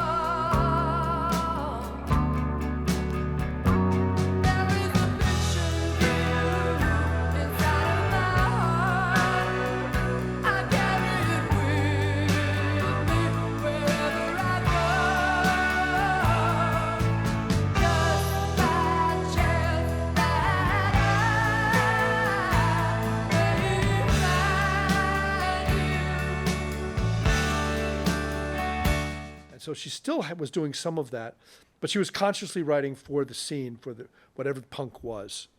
And again, it wasn't totally definable, so some of it would come out new wavy, Tom Petty-ish. Some of it would come out like punk. And we were just waiting to get a record contract because everybody was looking at her. She could sing better than anybody, and she was absolutely gorgeous. She had the cachet of Jonathan Richman's guitar players.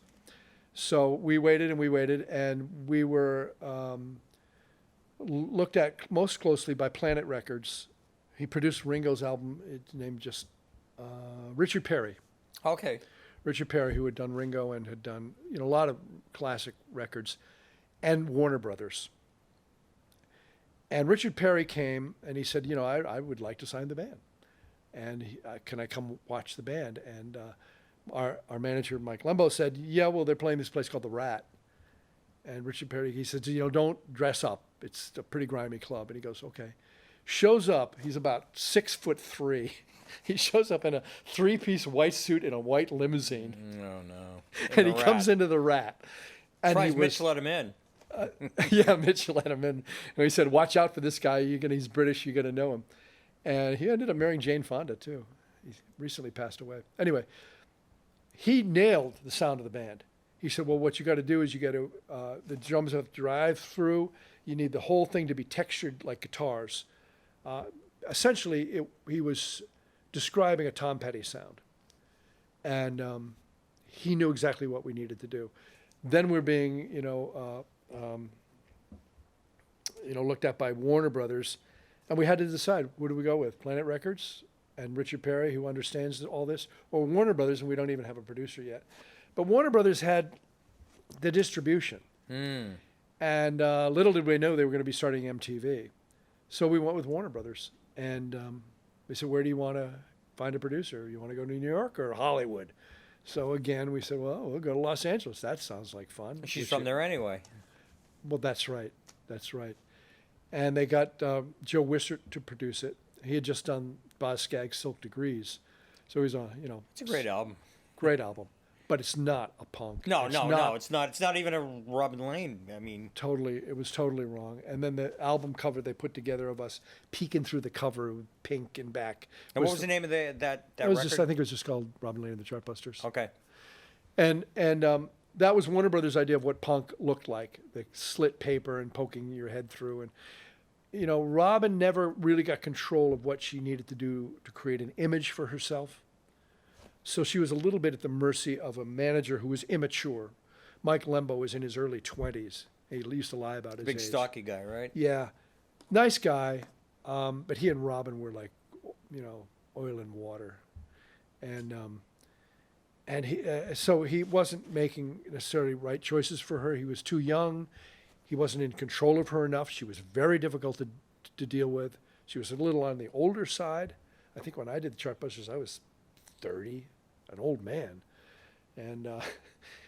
And so that was a problem. And then they sent these two filmmakers from Los Angeles to do music videos for us. So we went, well, what's a music video? And they said, well, we might use it somewhere. We don't really know.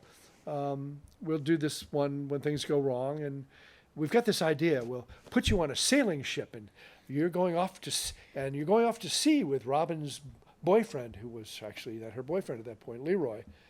And they put together this cornball narrative video that is so un-rock and roll, it's embarrassing. And then they said, well, we also want to do I Don't Want to Know, which was furious, full of energy. And that we did in front of a blue screen. And then they never put anything in the blue screen.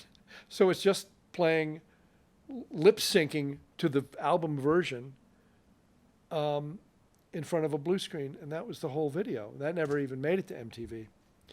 And so later on, years later, I had made a movie when I was, I think, 13 years old called The End of the World. Oh, God. On Super 8. Big stakes. You got to have big stakes when you're making a movie. Yeah, yeah. And it was with all the kids from the neighborhood, and they were all dressed as mutants, and we were firing machine guns and blowing them all away, and we had people being whipped, and it was this terrible thing for a 13-year-old to do. But I still had a... Did your parents get you a therapist after that? Yeah. No, my mother used to lock her bedroom door, though. And so I put that in the blue screen in back. So I've got I Don't Want to Know, which is about the murder of Sid Vicious, murdering his girlfriend. Is it really? And Nancy Spudgeon. That's what I Don't Want to Know. Robin couldn't handle it. Robin was, in addition to describing the genesis of the band, she was a born-again Christian. And we knew that. And so if all her songs, I Don't Want to Know, is about I can't process the violence of the world, essentially. Yep. Or I Believe in You isn't about a boyfriend, it's about God.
And so all her songs are songs of faith.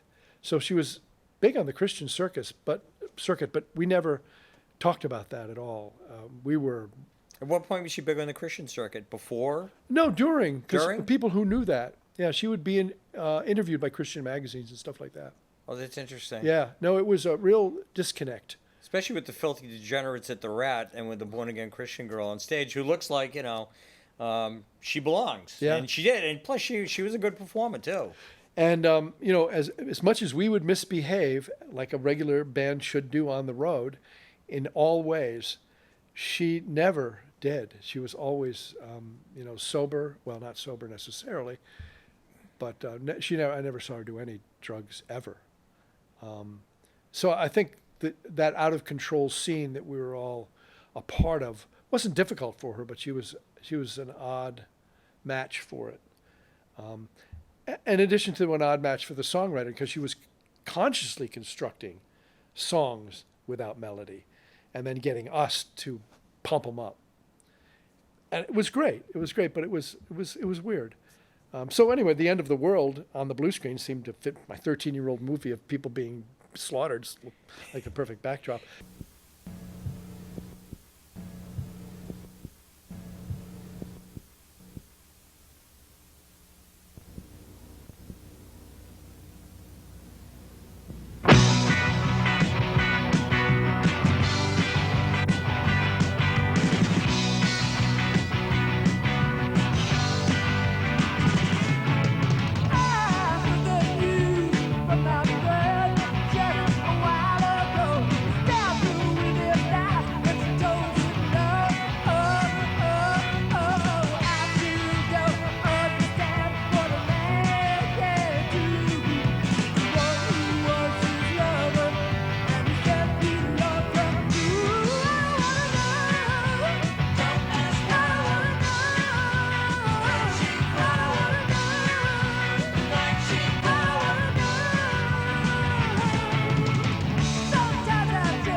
But then, we never knew it was on MTV until until 10 years later, something like that. Somebody said, you guys were on MTV? And I go, we were, what how? They said that When Things Go Wrong was the 11th song on MTV. And I turned it on and I looked at their archive and I went, wow, I didn't know that. You know, it's interesting that you said about Robin as a songwriter. You said she intentionally... intentionally creating songs for that milieu. Yeah. Fancy word for it. But you said that she intentionally made them... I'm sorry, I missed that...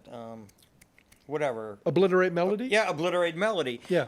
But the thing I learned from watching the movie last night is that Robin was like surrounded by these killer songwriters. I mean, she spent time in the '60s with Crosby, Stills and Nash, and with all these other great. The guy, one of her first husband, or first boyfriend, I guess, was First husband was the guy who played with Crazy Horse. No, her first husband was Andy Summers of the Police. Summers of the Police. Yeah. Okay, yeah. So she's used to being around. I mean, she's a skilled songwriter who intentionally did it versus someone who would write a song that was like atonal or something like that because so it was with intention, not with like not because she didn't understand how a song should be constructed. That's exactly right. Yeah. So that it's coming at it as a craft, and also coming from a show business family and growing up in Hollywood. I mean, one of her best friends was Sally Fields, and they used to go and rifle medicine cabinets and stuff. She was not an angel when she was younger. Yep. She was a bad girl. And then she was Neil Young's girlfriend for a while, and she sang. Oh, Neil Young's girlfriend. Yeah, Neil Young's girlfriend, and she sang on Everybody Knows This Is Nowhere. And you can, Round and Round, the song Round and Round. Yep. You can hear on that, he put her on that song, and you can tell right away it's Robin. There's this beautiful voice in the back singing that song with him. Round and round and round we spin to weave a wall to hem us in. It won't be long. It won't be long.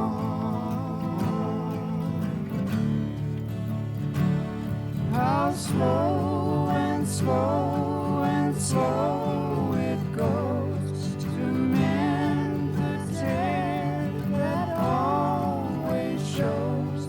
It won't be long. It won't be long.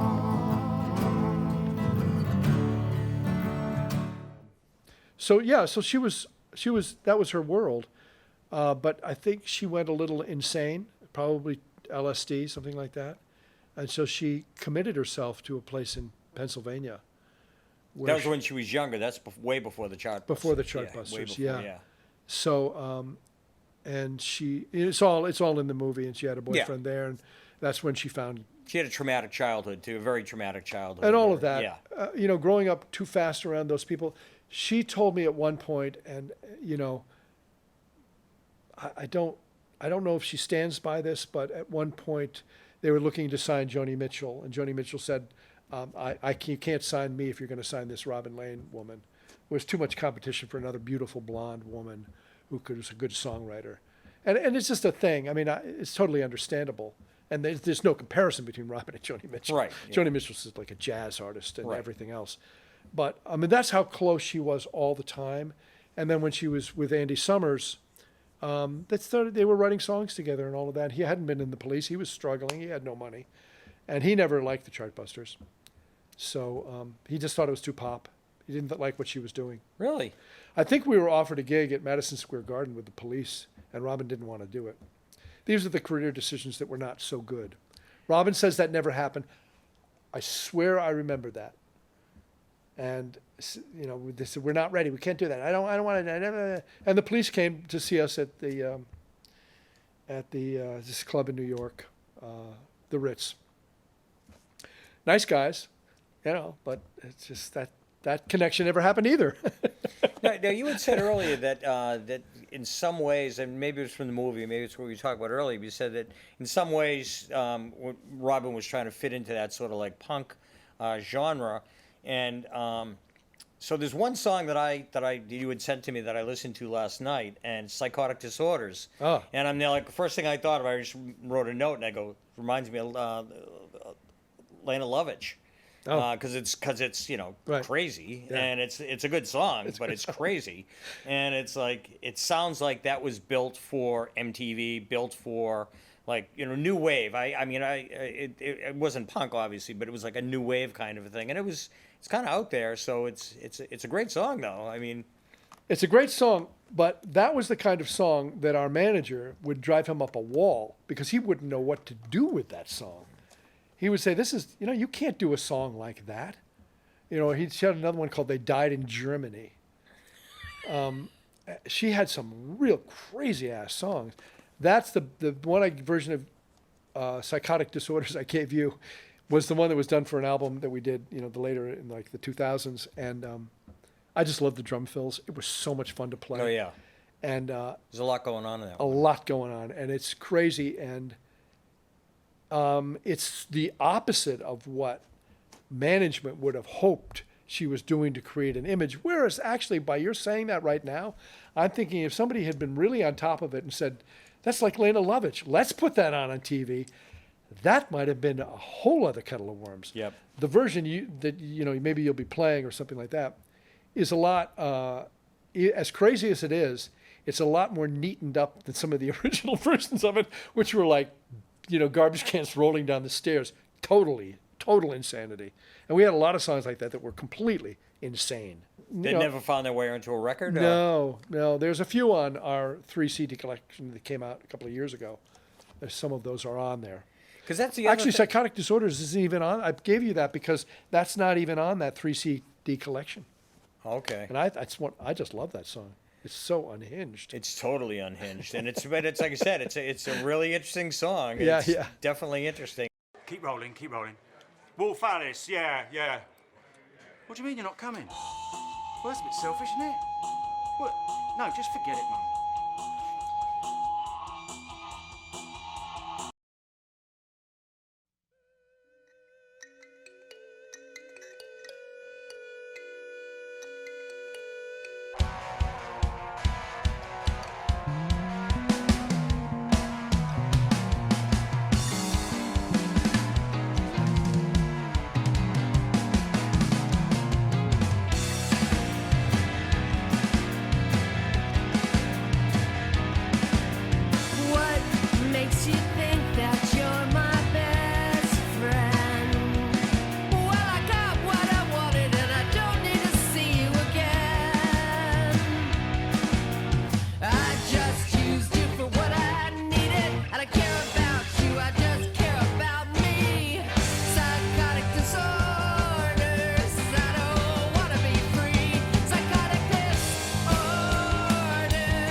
And I that's think part of. She believes that, I mean, she believes part of her is like ready to go insane at any time.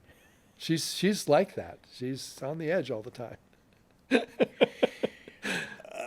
Well, the other thing is it's really obvious from the film that may not be obvious to other people who just like knew the Chartbusters. Robin Lenny and the Chartbusters is like she's really prolific too.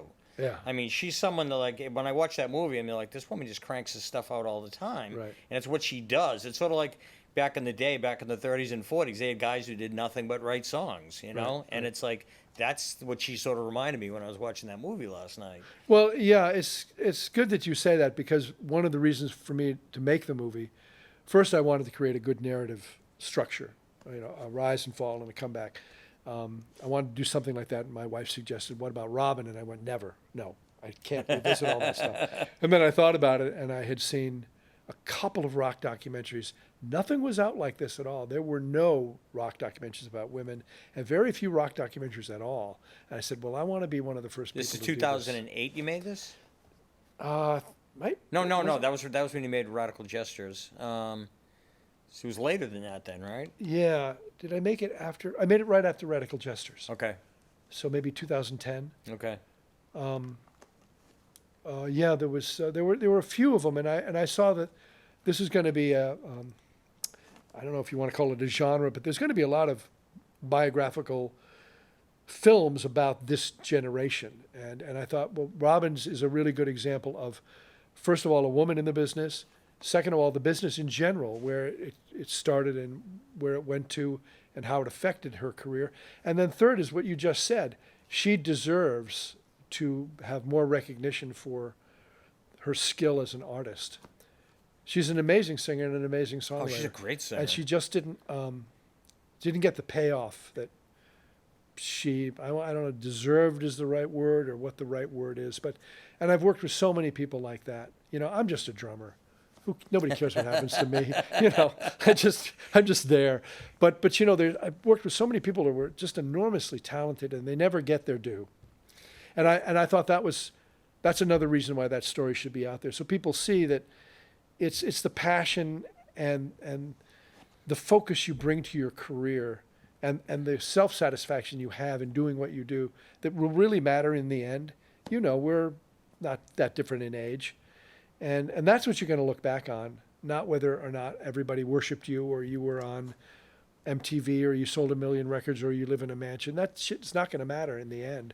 And I wanted to show that in this film, that there's other things that can bring value to your career as an artist. Right. And I don't know any other kind of career, not to say I'm a great artist, but I just don't know anything but the arts.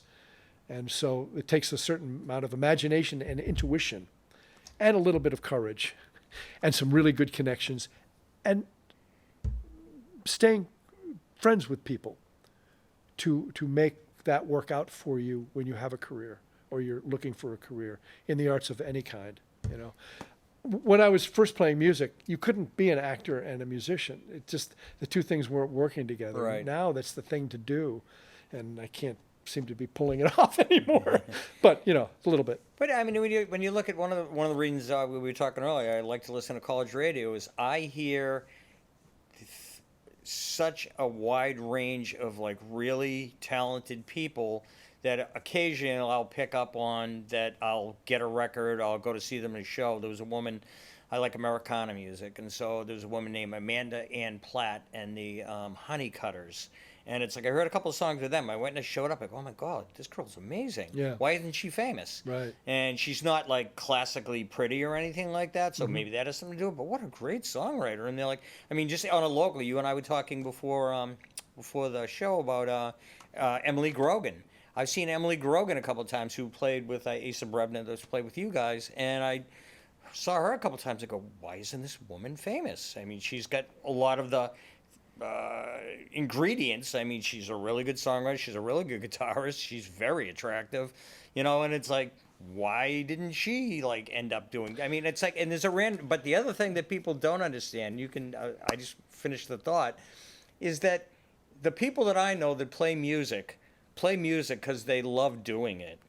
a lot of the guys, I mean, I play in a band. I've been playing for like 30 years with the same people in that cover band that we have, and it's like we just love getting together. The first thing, as soon as the vaccine happened, the guy who plays guitar with me, that I play with, just says, "We got to do something. You know, we got to do something." Everybody just wants to get out and do it. I mean, I don't think you're a musician to get. No, I don't think people become musicians to get rich. Generally, I think they get because it's what they like doing, and then you look at that whole community, the people that you've been involved with forever, and it's like, I don't know. If you want to talk about that, that'd be interesting. Well, I think early on, I think people did want to do it to get rich, and I think they wanted to do it to be famous, and I think there was always the dream that would happen. I don't think that dream is there necessarily anymore. Before there were fewer bands. And so there was a better chance that maybe you'd end up in Boston or the Cars because you knew the right people and you were in the right place at the right time. The chances were decent.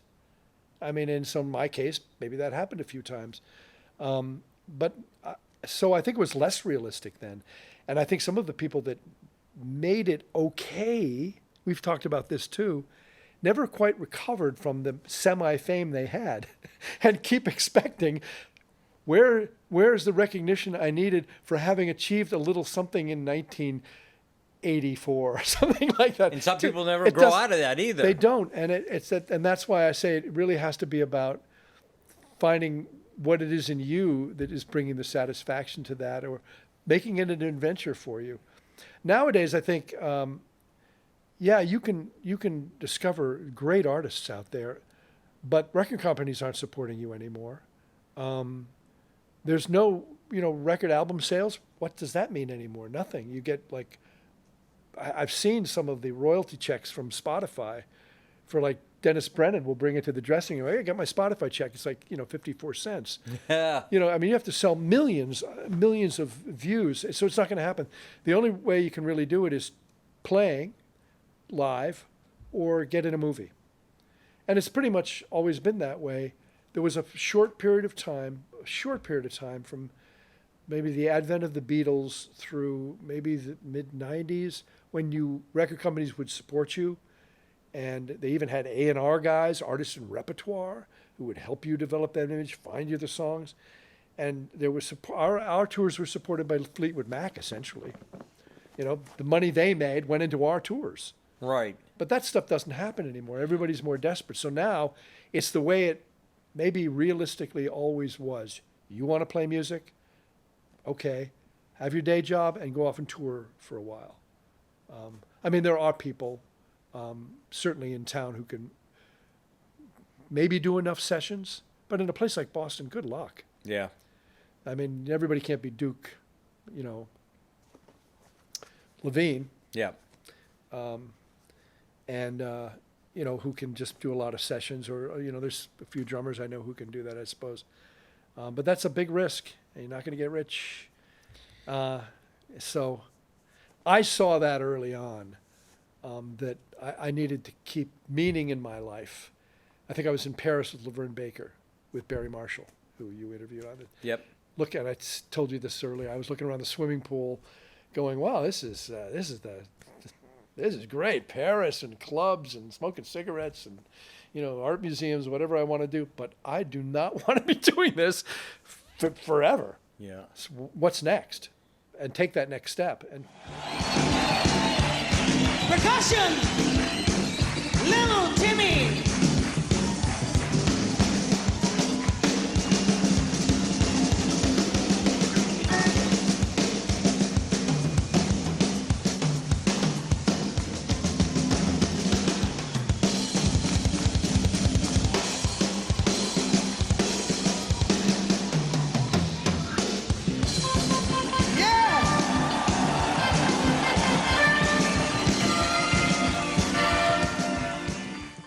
a lot of people don't take that next step soon enough.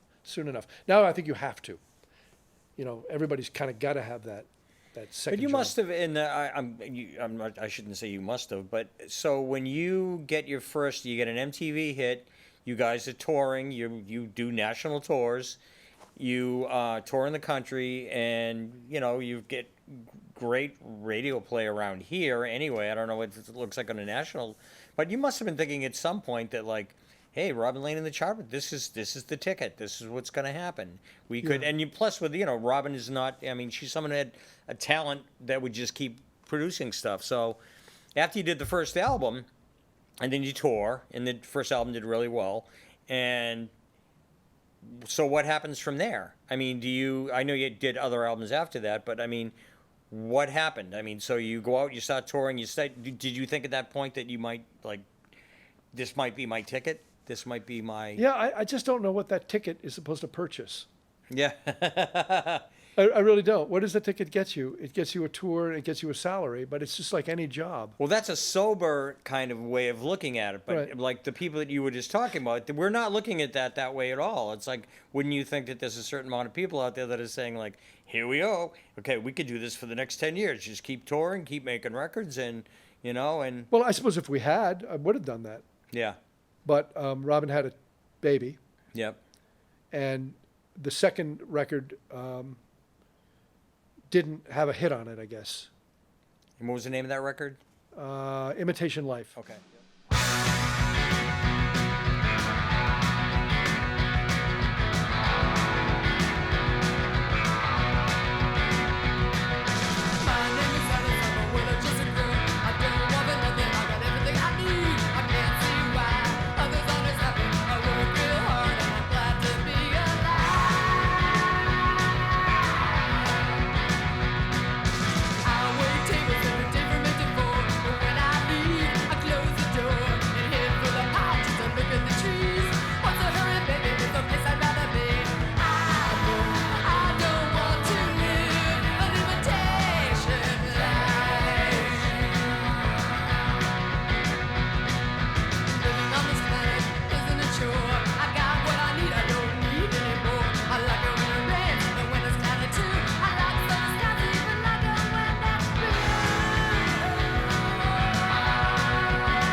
It's a much better production, I think.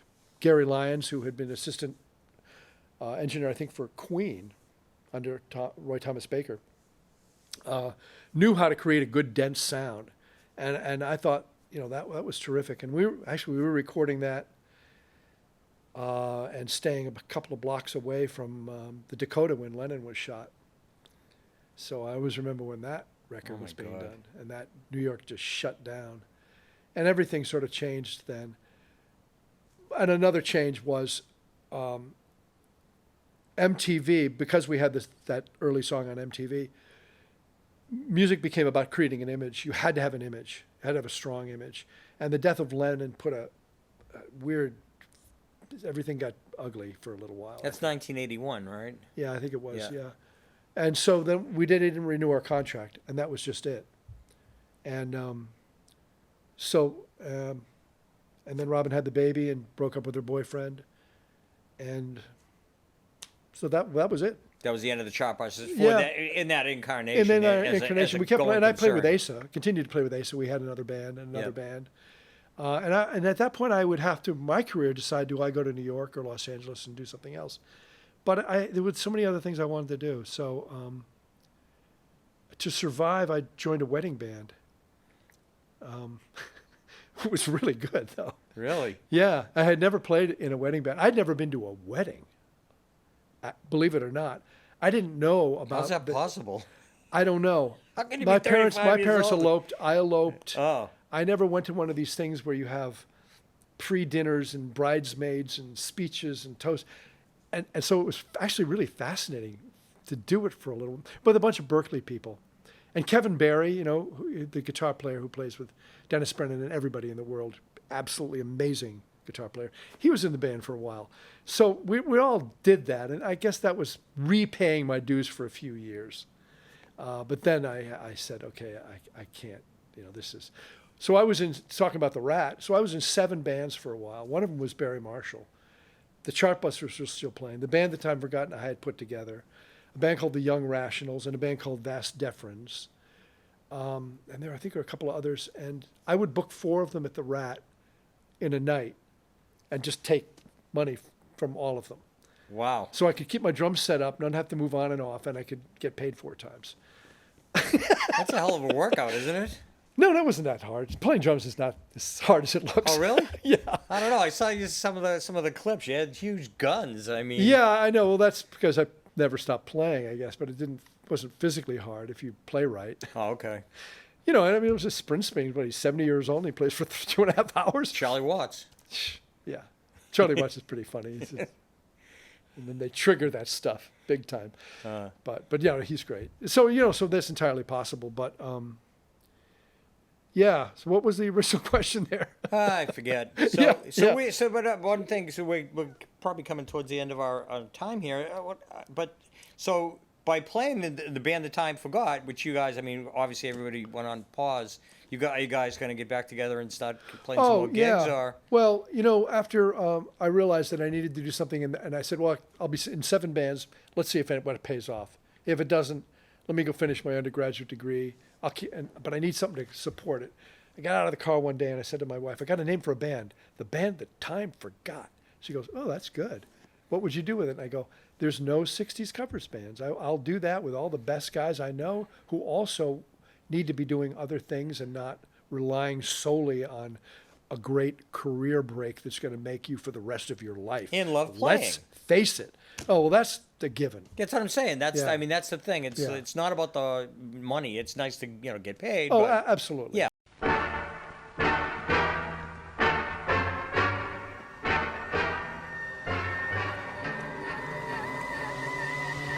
But somehow I don't seem like I myself. I feel as though I'm several other people, and all of them better. And all very benevolent. I mean, even... Through the mirror of my mind, time after time, I see reflections of you and me.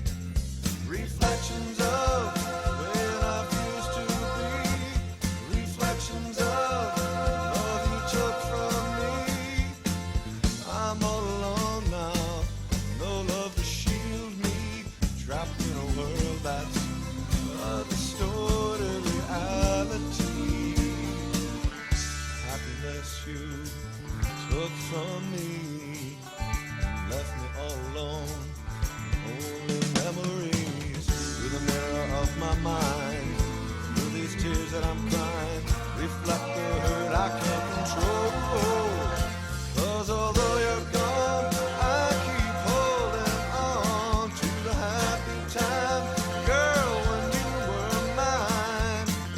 As I peer through the window of lost time, looking over my yesterday and all the love I gave on its way. All the love that I've wasted, all the tears that I've tasted, all in vain. Through the hollow of my tears, I see a dream that's lost on the hurt that you have caused. Everywhere I turn, seems like everything I see reflects the love that used to be. In you I put all my faith and trust. Right before my eyes, my world has turned to dust. After all the nights I sat alone and wept, just a handful of promises are all that's left of love in you. Reflections of where life used to be. Reflections of love you took from me. Reflections of where life used to be. Reflections of love you took from me. 'Cause in you I put all my faith and trust. Right before my eyes, my world has turned to dust. Reflections of where life used to be.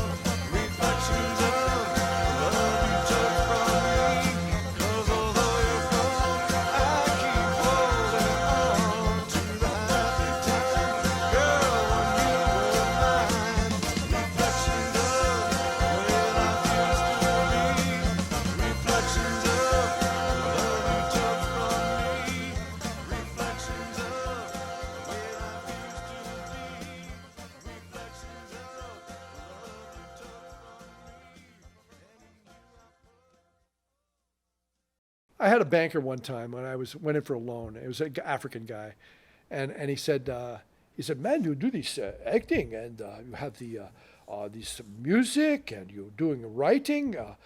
You've been married for a long time. What is the secret to this happiness in America? And I, without pause, I said, don't try to make money.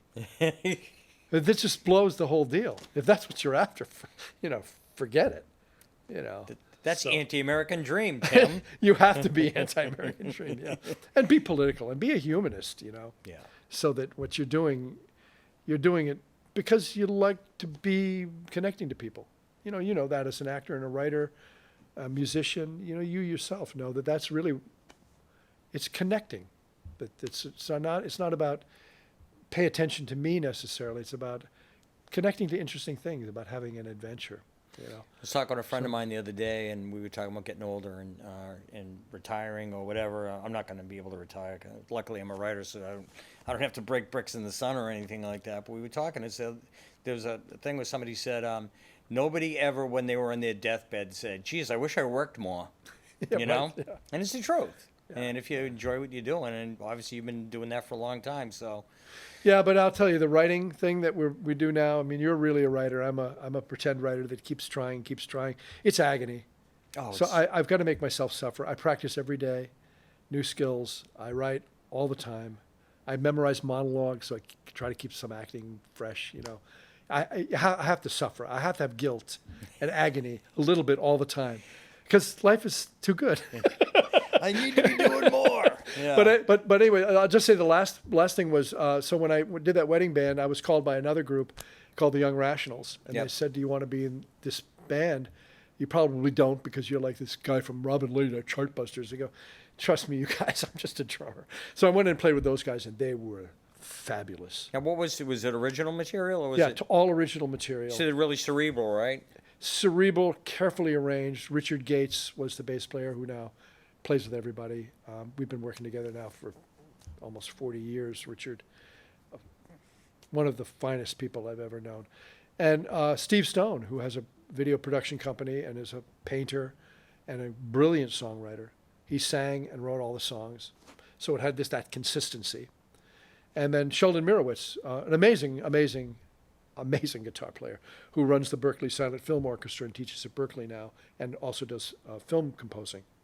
So he's an incredible talent. And that band was that was it. For me, this is the band I've been waiting for at this point in my life that should really cut through everything.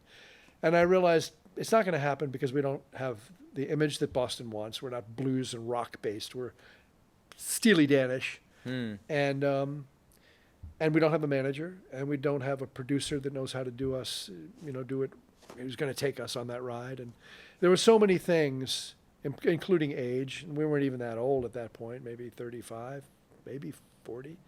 And I thought, okay, so this is where it's at. This is the best band I can imagine. It's not going to work out. Let's keep it going. Let's keep the band that Time Forgot going, which is why I started the band in the first place. Get the satisfaction, and then have some other career offshoots, and that's what happened. What's the cut we should hear from the Young Rationals? We want to play again. We're still in touch with all the guys. And they're all healthy. But what do you have something on that you can give us that we can play for our listeners? I think I gave you a song. Okay, cool. Yeah, I thought I saw that on the list. Yeah, and there's it's all actually the Young Rationals. Most of our stuff is on Spotify. Okay. Yeah. But what cut? If somebody said, what would you want somebody to hear so they know what the Young Rationals are all about? Oh, go to YouTube. The songwriter did one called Worlds Collide. That's up with a really stupid video, a sort of mock stupid video.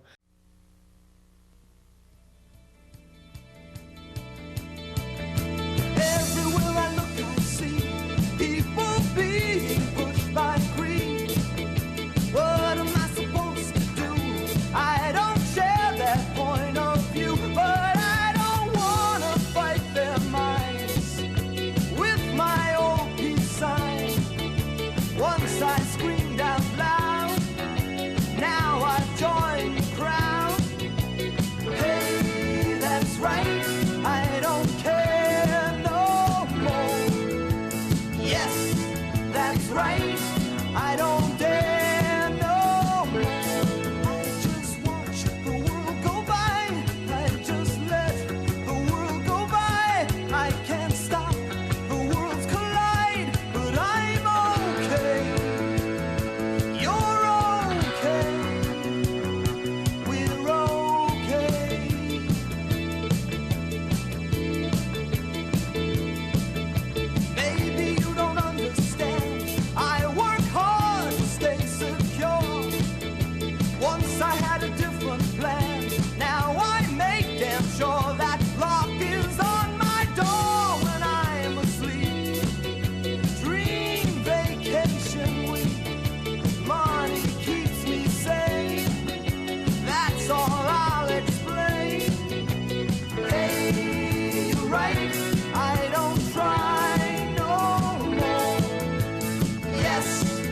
that's right.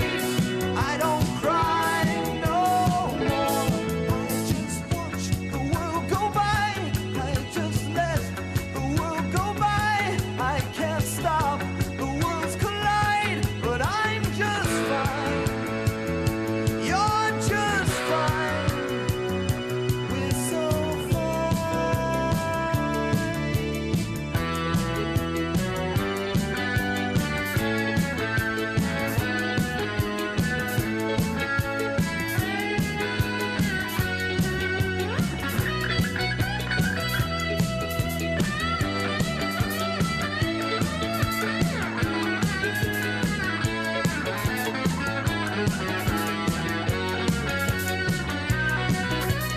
Hey, that's right. I don't care no more. Yes, that's right. I don't dare no more. I just watch the world go by. I just let the world go by. I can't stop the worlds collide, but I'm okay. You're okay. We're okay.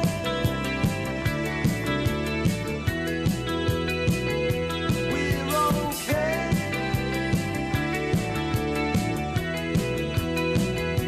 We're okay. We're okay.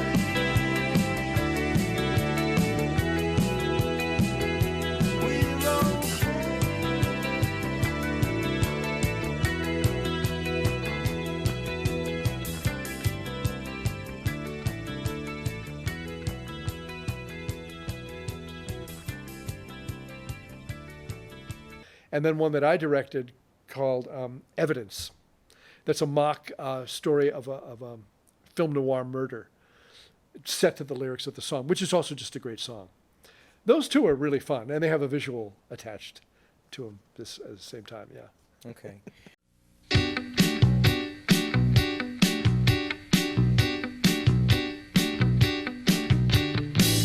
I can tell, I can tell there's something missing when we embrace. There's a look I can't face. You can smile, you can smile. You can smile and tell me that our love is okay. But you know what I'll say. I'll say I need a little evidence to prove that you love me, darling. I need a little evidence to prove that you care, yeah. I need a little evidence to prove that you want me. Tell me something more, something to end this war.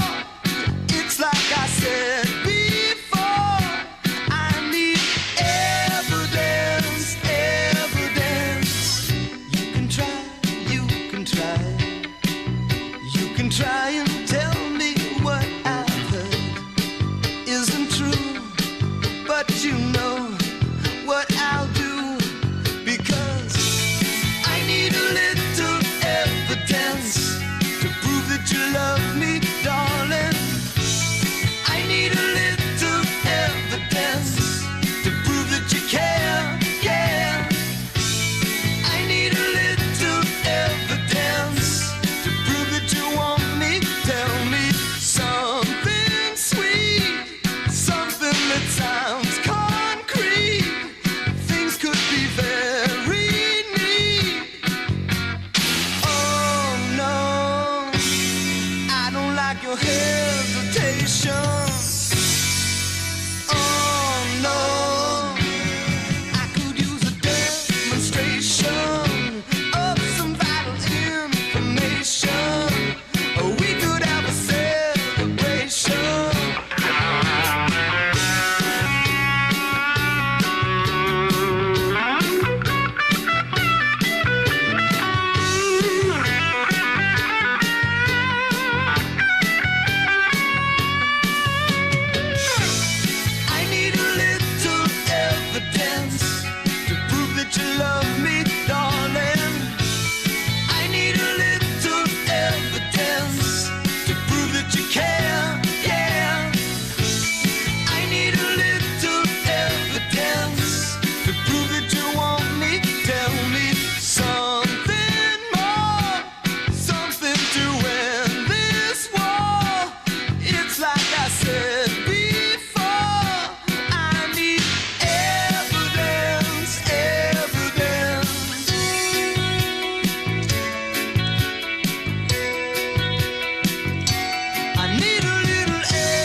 Well, thanks for coming on to Rat Tales, Tim. Wow, I really you know, appreciate like it. you said, I it told flies you by, it would doesn't it? zip right by. Yeah. So, yeah, it was great to have you, and thanks a lot. Yeah, I mean, I'd like to talk about my sex life a little bit if I could. I don't know how much time you have. That'll be in the next episode. Next episode, okay. Thanks. Thanks, Tim. Yeah, it was good. Rat Tales is produced and directed by Lenny, Scolletta, and Mike Hoban, with a huge thanks to Medford Community Media in beautiful downtown Medford, Massachusetts.